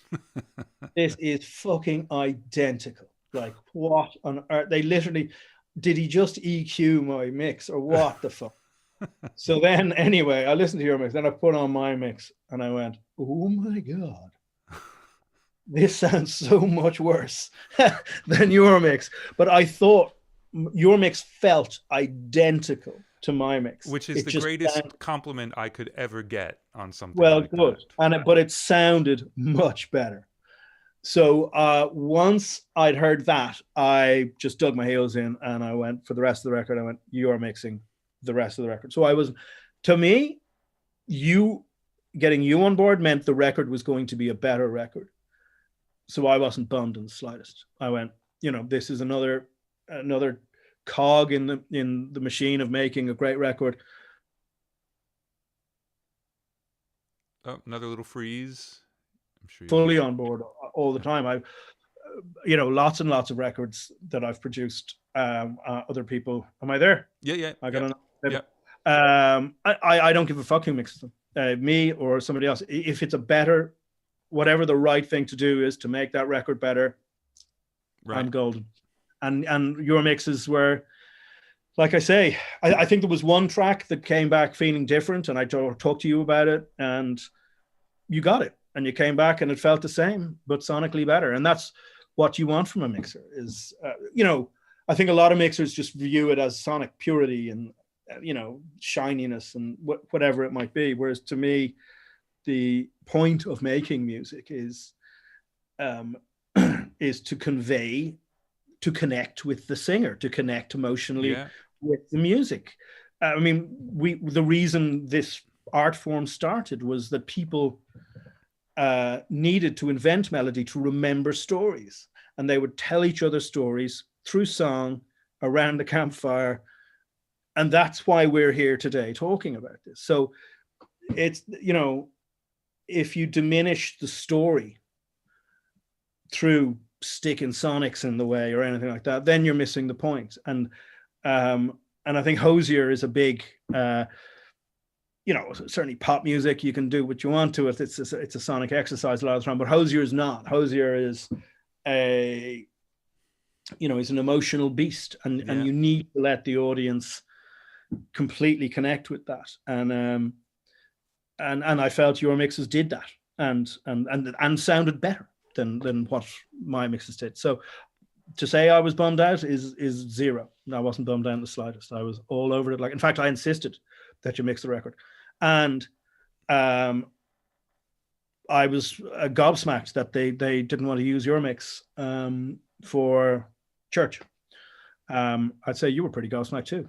Well, I mean, it made sense, but yeah. It made sense. Look, if it ain't broken, don't fix it. Yeah. But look, that amazing mix, got you probably the rest of the record and all the subsequent records as well. So all's well that ends well. But absolutely. I'm just because it can be a weird dynamic, and I think what you've described is like that's what you always hope it will be. It's like with my mixes and then mastering, I'm always hopeful it's going to come back and just be better. Like, oh, that'll be amazing. Yeah. And when it isn't, it drives you demented. It really bums you out. Trying to explain what I've just explained to you to someone who just does not get that thing. I find it difficult. Like, there's some European mixers I've worked with who I'm trying to, maybe it's the language barrier or whatever it might be. But literally I spend less than 30 seconds trying to explain it to you, and you went, oh yeah, totally. Yeah. Totally get it. I'll listen to the rough mix and see what you're hearing, and see what you're feeling and apply it. And there's trying to explain that to somebody who clearly does not understand that is pointless, literally pointless. Right. But so that did well. So that record that worked out okay. Yeah. And so that, among other things, had you moving to Los Angeles for a bit. But that's not at all why we ended up there. Literally, I'd started to do because of that record. I started to do more and more work in Los Angeles. Right. That's. But I think I was doing a record there in the summer, and I brought my family over, and literally, about a month in, I just went. I had managers, knock on my door, and literally got another album. As soon as I landed, somebody just, oh, I hear you're in town, So we ended up deciding to stay, and but the reason for going over there was just like to make this record, but part of wanting to be there was just to experience California, to be brutally honest, with my kids or of a certain age where, they weren't in high school yet. So yeah, kind of the education thing was less crucial. And so it was really a case of, the work was interesting and it was part of it, but it was really like, we were cold. Right. Yeah, well, fair enough. We just wanted to see the adventure, the road trips, the Laguna Beach, Yosemite, all of the above, and just tick a lot of those boxes. So like while we were there, we aren't going to stay necessarily, but while we were there, we literally within a month we were just like, what the fuck are we doing? Thinking of going back. Let's just, a lot of sort of ducks lined up while I was there, and there you go. So so LA was it's a love-hate thing. I know that now. What you described earlier was quite apt.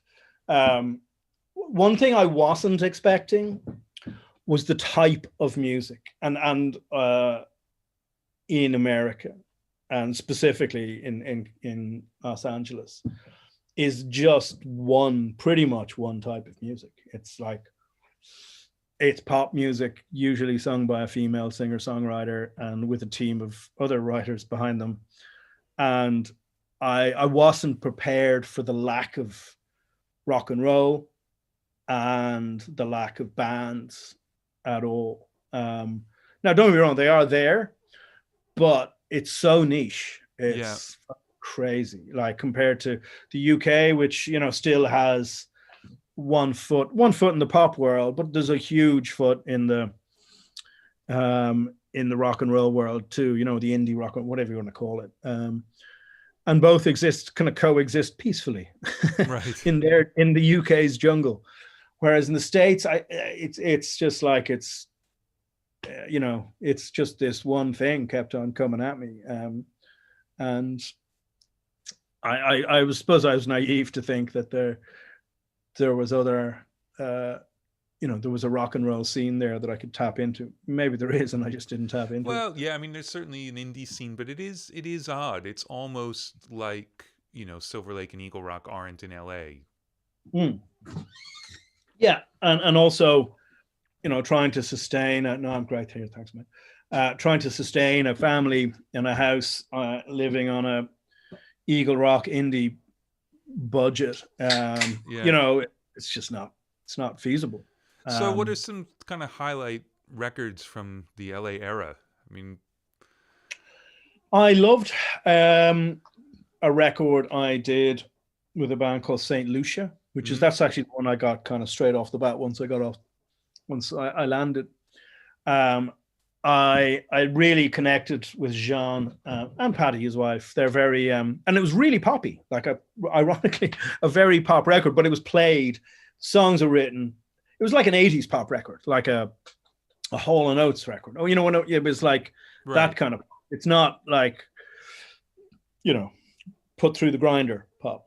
And so anyway, I did a lot of kind of hanging out actually with Jean before doing the album, and got to know him really, really well. And you know, he's South African, and he studied in Liverpool and met his wife there, Patty, who's German. And, you know, then they moved to New York and formed this band, and it is effectively just the two of them. And then there's some other guys who they're kind of, I'm not sure what the relationship is really, but I loved working with them. I loved working in New York. And I think Dave Sardi ended up mixing it again. I thought, you know, he did 3 mixes of, you know, were going to be the lead tracks off the album. And he, you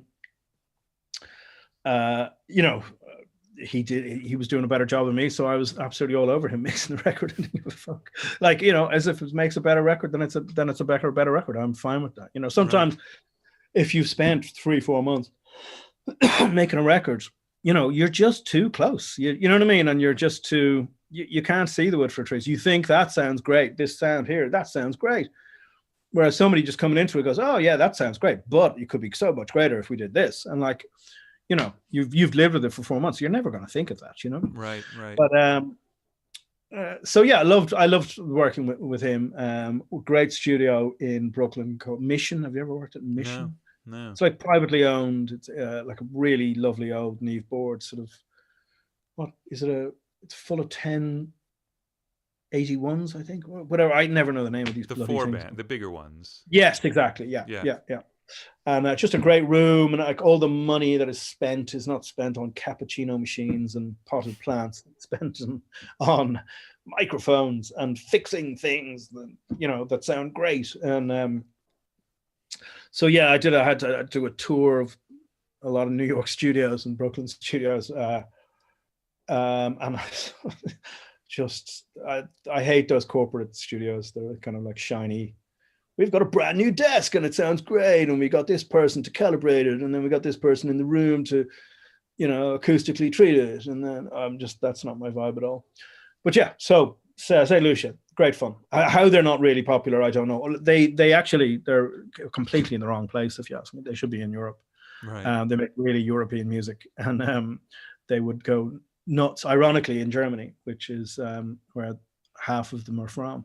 But they'd go great guns over there. They do brilliantly. I mean, they'd sell 4,000 or 5,000 seaters out in around the New York area, but they haven't really translated, unfortunately, for them. Right. And they're just having another baby. He was due 2 or 3 days ago. So, oh, wow. Fingers crossed for that. Yes. Exactly. So that they were great. I really liked the record. I made this record in New Orleans with a girl called Maggie Kerner, who was staying in your house. She's signed to Tony Maserati's publishing, I think. Right. And so did did that record. It turned out really, really well. I think hasn't come out yet due to the COVID. Yeah. And did that last year, and loved working in New Orleans. I'd never been there before, actually, and that was it's a dark, mysterious, voodoo-esque place, and I took me a while to get it. I kind of didn't. I wandered around kind of the French Quarter. Is that what it's called, the French Quarter? Yeah. And I thought, this is hell on earth. Why would anyone want to be here? Just full of junkies and robbing drunk men with beads. But once I was shown around the studio, then it was a studio. Once I was shown around the city, it was I got my head around it, and I think it's going to come out soon because I was asked for instrumentals. All right, or they're singing it. So exactly. So so there you go. Yeah, I have to say, I was LA for me was it was a learning curve. I like I say, I was naive about the type of music. I literally just turned down literally. Yeah, well, I mean, you haven't mentioned a single record you made in LA.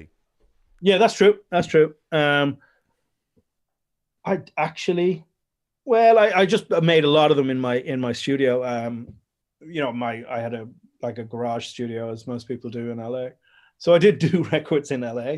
A lot of mixing mainly, but yeah, you're right. I didn't think about that. Just see, for people in Europe, we just think of America as a country. Well, and yeah, go figure. Thing. Yeah, and so you know, New York and New Orleans they're in the same country. So yeah, but they couldn't be any more different from LA. I mean, the perspective is if you start in LA and you go east to New York. Yeah. If you start in London and go that far east, you're like past St. Petersburg. Yeah, true. So very true. It's culturally it is pretty different. Yeah, so. yeah. No, I do agree with you. As someone having spent 3 years there in the States, of course, you know, absolutely. But you know, to a European, because it is the same country. Yeah.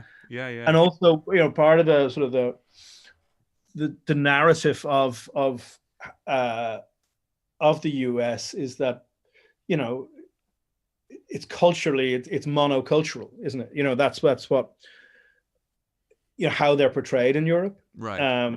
Mainly because of the Midwest. I'd have to add, you know, it's all about all cowboys, cowboys, burgers, and beer, and you know what I mean, and that sort of big trucks, and you know, that sort of red state, redneck, you know, world. That's how, you know, a lot of America's portrayed.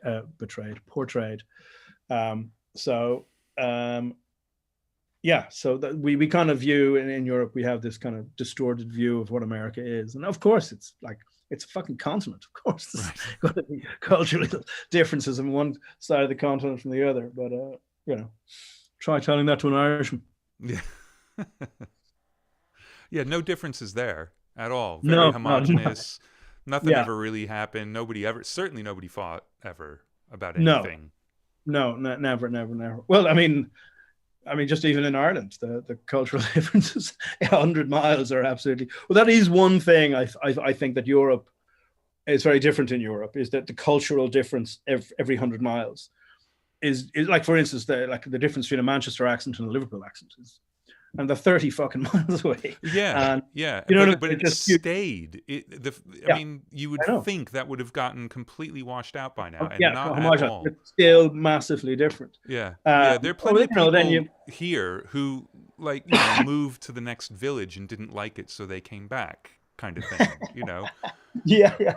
It's funny actually. We used to have a woman, and I love this quote. It's very Dublin.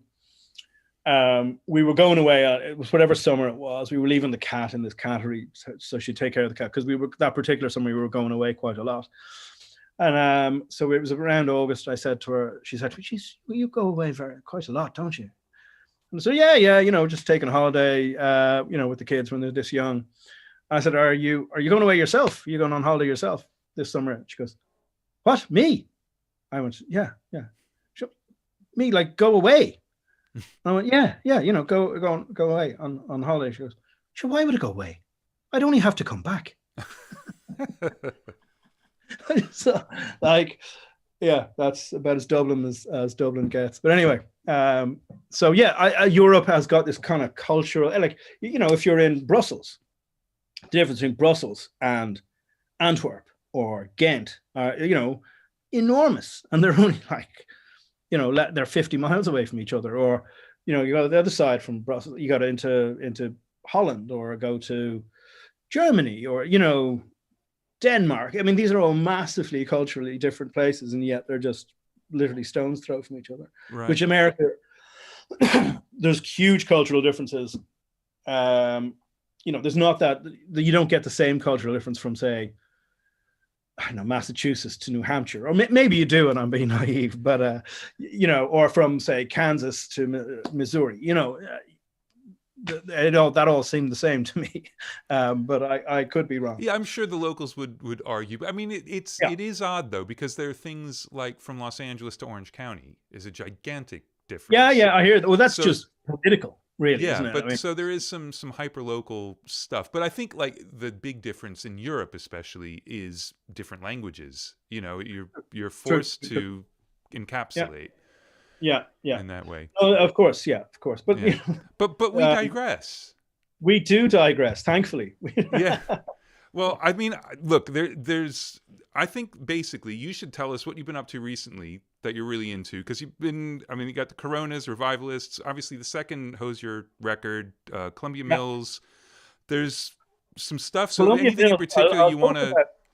Yeah, I'll talk about Columbia Mills. Actually, they're another record that I'm like, or band that I championed and have no idea why nobody else thinks they're amazing.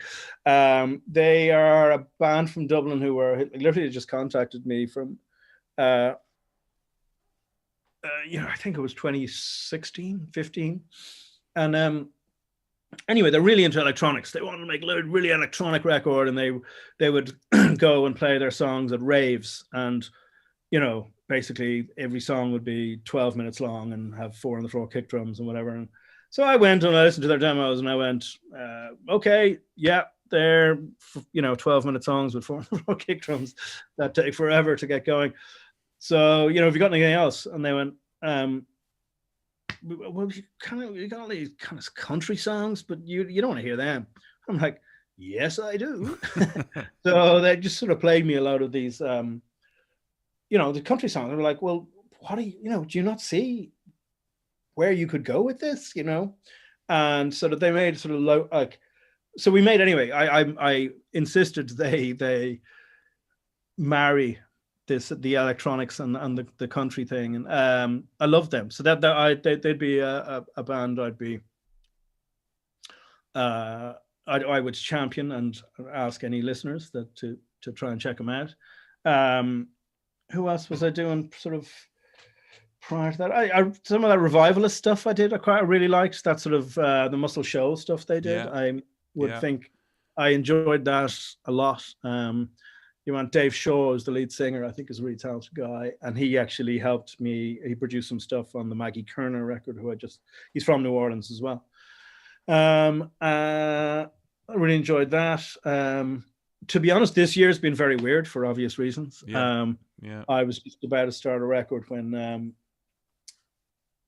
you know, the lockdown kicked in, and they kept on being put back, and it subsequently got tossed due to lack of funding after the lockdown. So I mean, this year has been a mess for me, I have to say, and hence why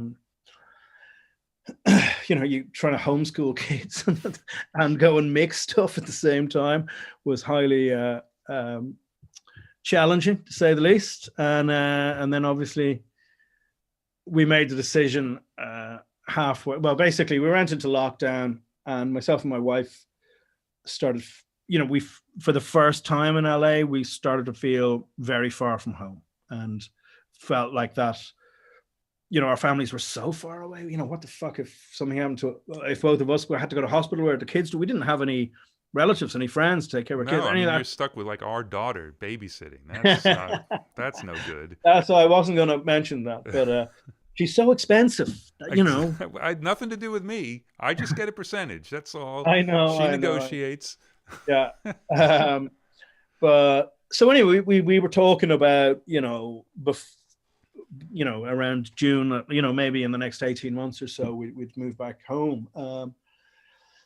We absolutely adore California. But I don't know, it just felt like we were far from home. So anyway, as soon as we could, the kids finished school in inverted commas, i.e. virtual shit. We hopped on a plane, came back here, did our quarantine, came back here, and about halfway through the summer, the schools in LA announced that they weren't going to be opening for the rest of the year.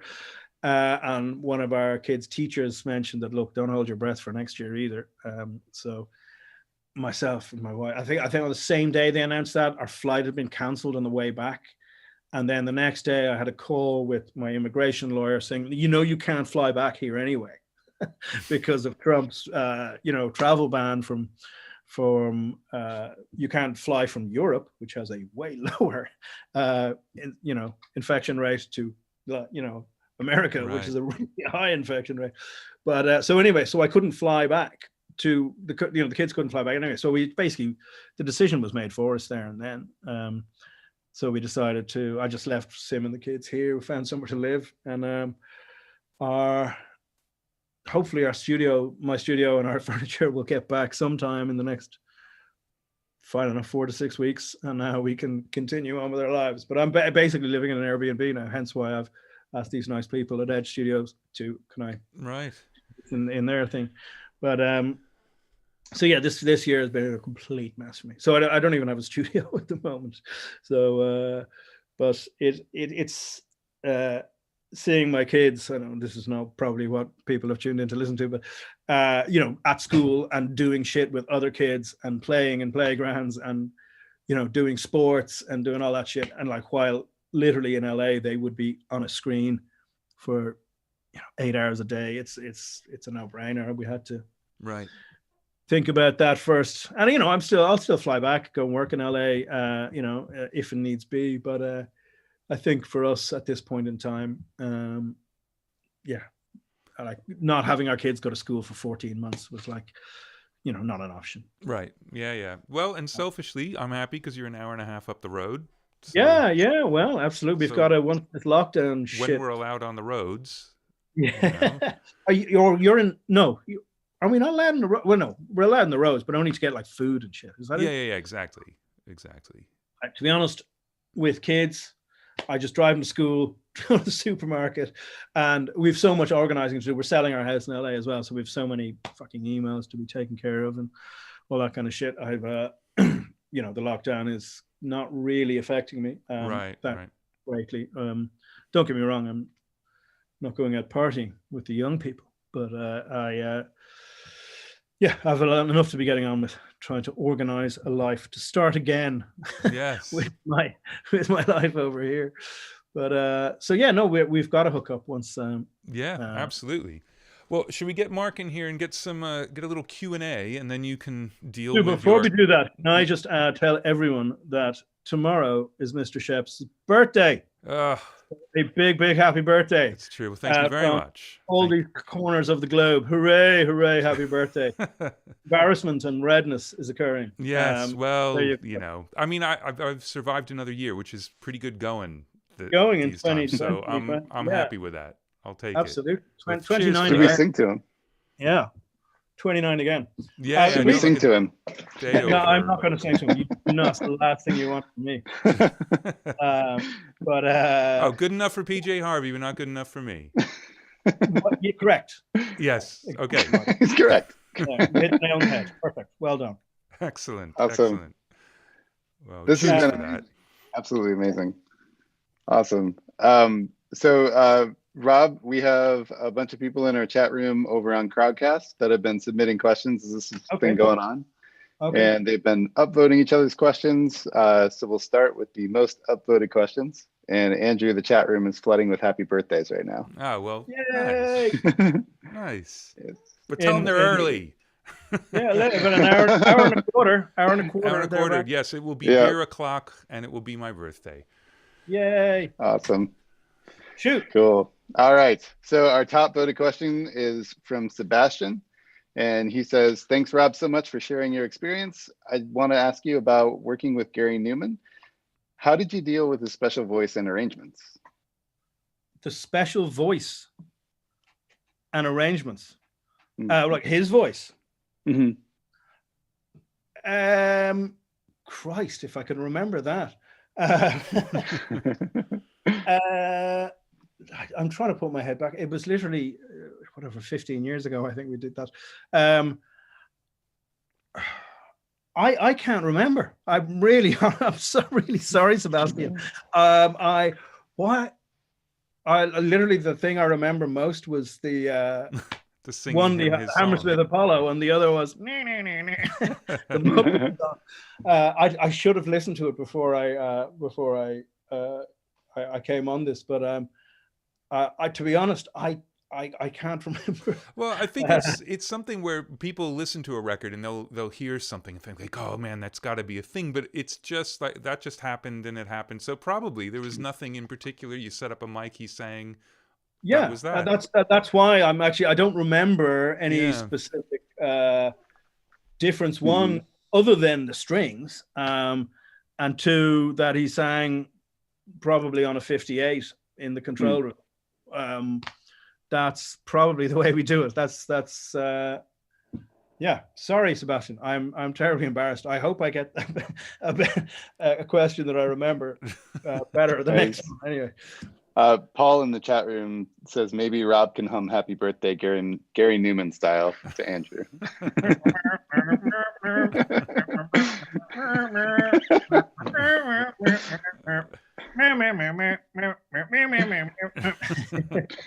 Perfect. There you go. I got that one right. Yes. God, I'm going to make a CD of that and just put it in my car, which I don't drive anymore. And, yeah. Perfect. You can loop it all day tomorrow. Exactly. Sure. Thank you so much for that. Awesome. Okay, so our next one comes from, hold on, I have to look his name up here. Darren. Our next one comes from Darren. And Darren says, hi and good evening. A question for both of you, really. What amazed you both the most whilst working with you two? Never said whilst before. That was the first. What amazed me most is one thing I miss hugely about working with you two is I literally would get probably 3 to 5 times a day moments of just shivers up the back of my spine, and mainly to do with Bono. Actually, Bono is he technically is not a good musician at all. Like, you know, he can hack away from a few chords on his guitar, or he could do it, but the man has soul. It's just soul and just beauty and energy just coming out of him, and that's part of what people buzz off, and including his band members. And there are so many special things about you two that it's hard to put your finger on just one of them. I think also they're hugely reliant on each other. That not a lot of people, I think, realize just how reliant as a band they are. I mean, they have very specific roles, but if you took one of those components away, it just wouldn't work, to my mind anyway. I mean, clearly there's no way of proving this, but you know, just the feel of the way Larry plays the drums, the way you're so complimentary with the way Adam plays the bass. And, like when I told that story about, hearing this music that was incredibly familiar, but clearly I'd never heard it before when I was in school. That's what I heard. I heard a rhythm section that I clearly recognized because I was a big U2 fan. But clearly I couldn't have heard this music before because it was on an album I'd yet to be released. So, there's many things about U2 that are fantastic that, but I think the reliance on each other, a lot of, people dismiss the kind of rhythm section and, they're lucky to be in a band with Bono and Edge. That's not the case at all. They're absolutely interconnected and all boats rise with the tide. And the fact that they've been together so long, and I mean, none of them have ever done a solo project, have they? I mean, I think Bono's, he's guested on some things or whatever, but they haven't gone off and made records. No, I don't know. I think Edge has done like a soundtrack or something, and Bono did that Sinatra song. He worked with Sinatra along with who did I say worked with Sinatra? That's how bad my memory is. Sorry, Sebastian, if I can't remember what I said about an hour ago. But yeah, you're right. I'd never thought about that in those terms. Most artists who've been together since the 70s. Would have, branched off and done something. I mean, I only worked with him for 3 weeks or so, but I think the two things that surprised me just in the extent to which they were true. One, I've mentioned before about how Edge remembers every single thing he's ever played. I mean, everything. It's insane. The memory he's got and the way he will describe the part makes you know exactly what he's talking about, which is crazy. And also how Adam is always thinking about the bass overdub he's going to do. There are very few times where it's just like, I'm playing bass and that's the bass part. There's always another piece to it. Yeah. Which is and also impressive. he doesn't get a lot of credit that he does deserve, I think, as well, in that I mean, some of the bass lines he's come up with are just crazy, like out of this world. And I mean, sometimes he hears the one in a different place to everybody else. So he'll start playing this bass line that everybody else would just go 1, 2, 3, 1, 2, or whatever it is.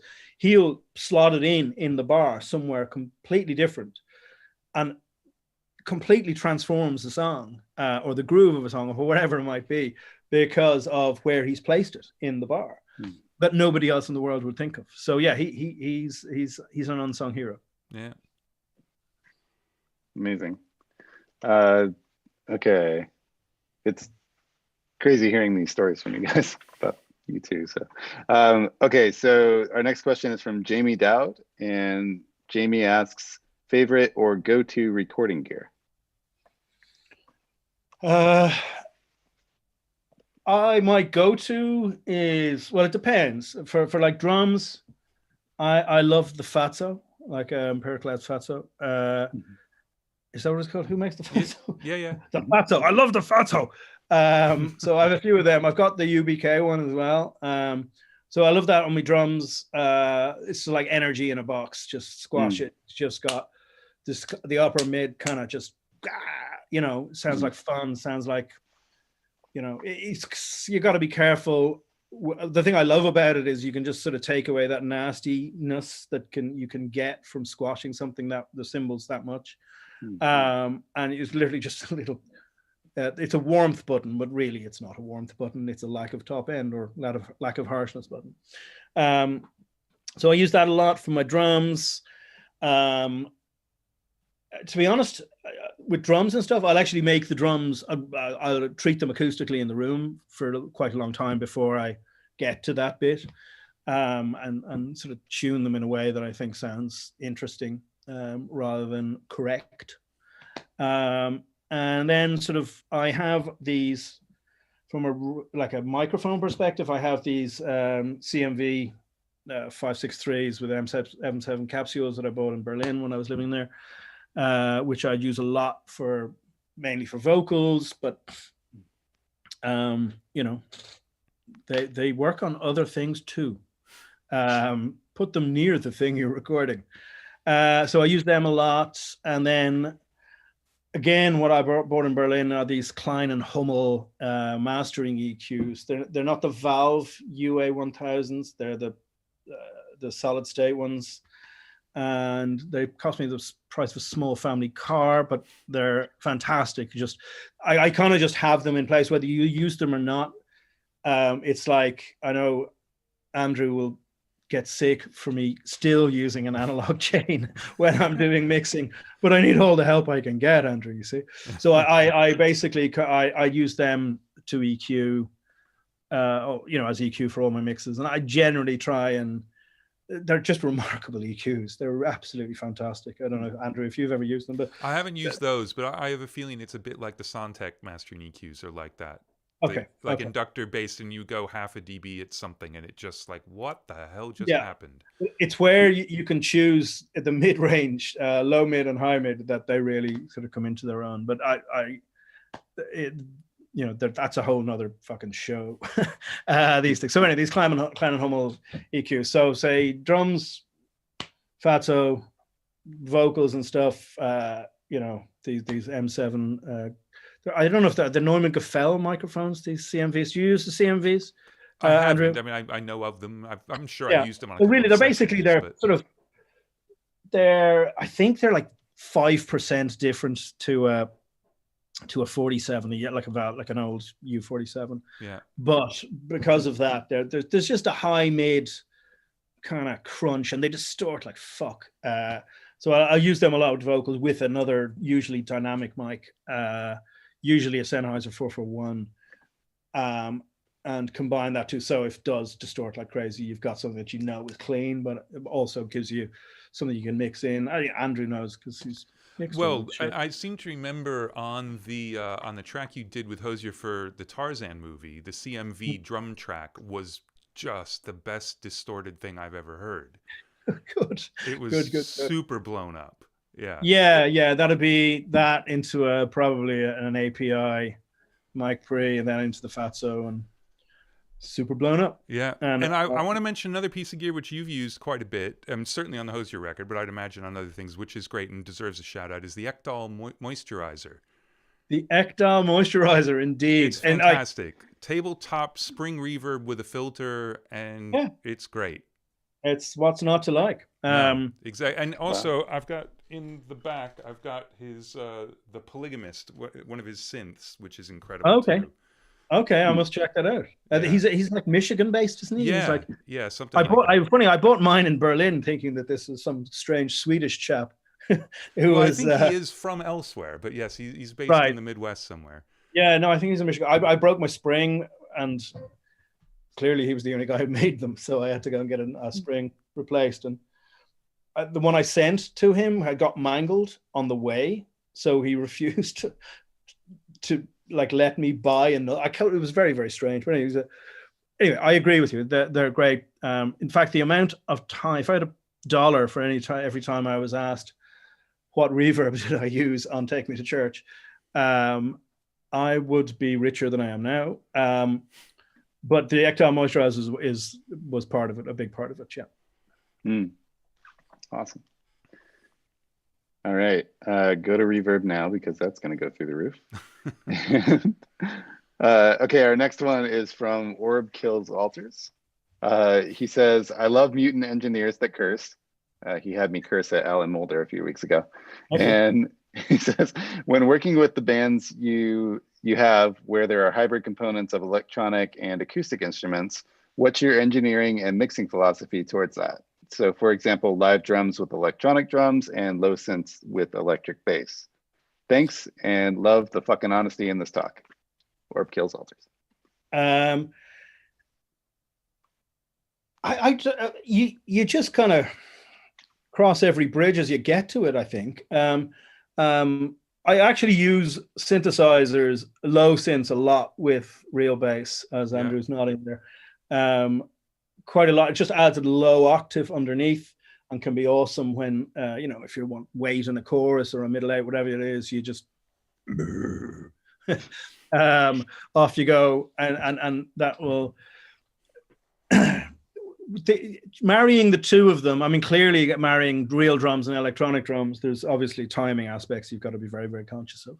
But I've always loved the idea of not knowing whether something is played live or whether it's a drum machine, and keeping that listener kind of weirded out by, oh, it's like that must be, there's that, there wasn't there 2 bars ago, you know. And I love that kind of energy. And I think, you know, that question, fortunately, I've never thought about that. I've just like done it. There's an acoustic instrument and an electronic instrument, you know, doing something similar. And you just, you know, got to make it work. You know, sometimes I'll put a slap delay on one of them and put a reverb on the other to differentiate the two of them, or, you know, stick one through a very distinctive compressor, or, you know, whatever it might be, but just to try and, you know, just distinguish between the two of them more obviously. But, you know, you just cross each song is different, and each component needs to be treated as such. And so, you know, just fuck around till you make it work. Yeah. You know, I think it's a really important point, and it needs to be made millions and millions of times, is that you just have to react to what you're hearing at the moment. Yeah, exactly. And don't have a philosophy. Have ideas, tons of ideas, but be ready for them all to fail and send you down a different path, and realize that the way you hear it today is different than the way you would have heard it on a different day if you'd started that mix or that track then. And yeah, because otherwise you'll get caught. You'll get caught doing things because you think you're supposed to. Because I would agree with that. And the wondering of how I make this work isn't helpful. You know, the making it work is helpful. You know what I mean? And like Andrew says, you know, try, fail, try again, fail, better, you know, whatever it is. I mean, and little things to think about are, obviously, if you've got a program kick and a real kick, well, they can't sonically sound the same. One of them is going to have to rule the low end, and one of them's got to rule the attack, and it could be the same one. Like, who knows what it is? But one could be just those are strategies, I guess. But you don't want to take it further than that, because you could do it a million different ways and have it work. Yeah. Especially as well, I always have issues with electronic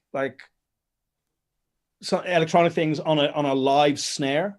To my mind, a lot of the times it makes the snare sound shit. So a lot of the times I will move the electronic thing that's on the same hit as the snare. I will move it so it's either later, earlier, or, you know, stick it so it's clearly different to the snare, because it just gets in the way of the snare sound.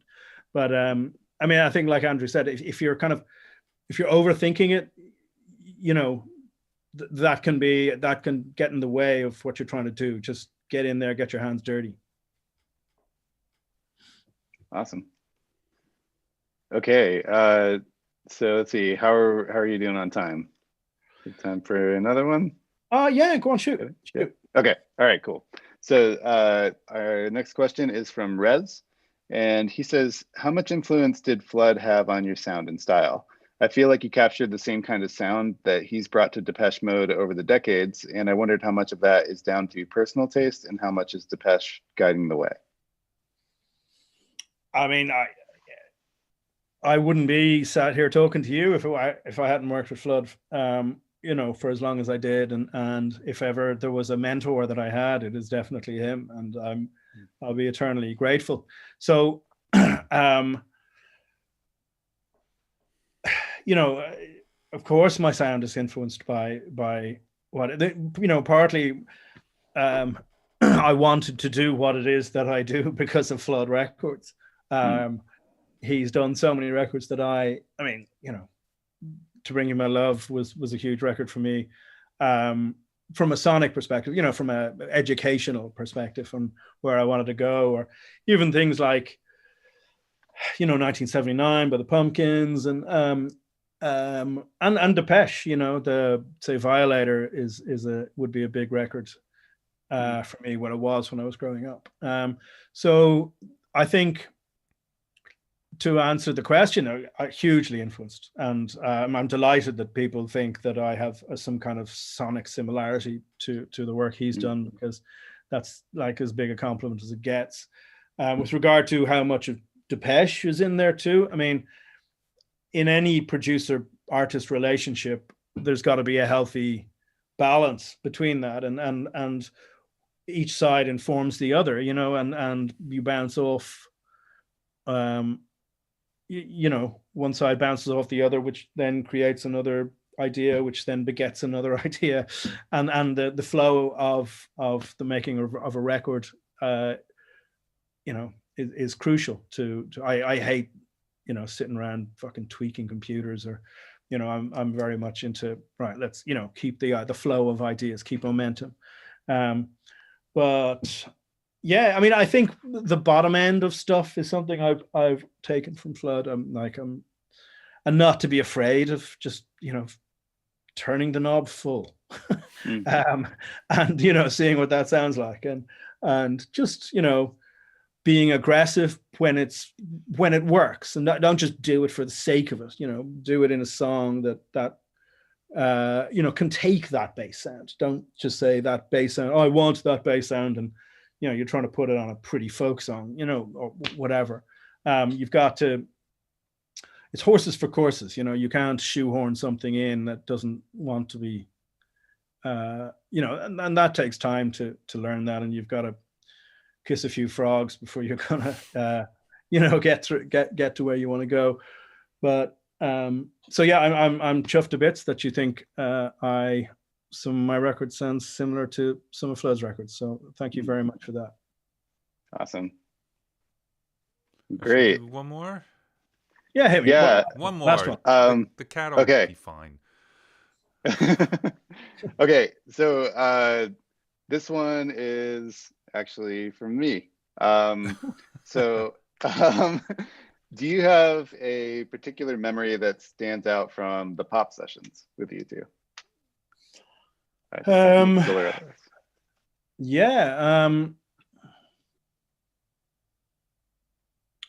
Yes, yeah. There was a mix of a song called Mofo that I have loads of memories, to be honest. It's another show involved. But there was a mix of a song called Mofo that Mulder did, and it was like I was referring earlier on to talking about performing the mix and getting another level of performance into the mix.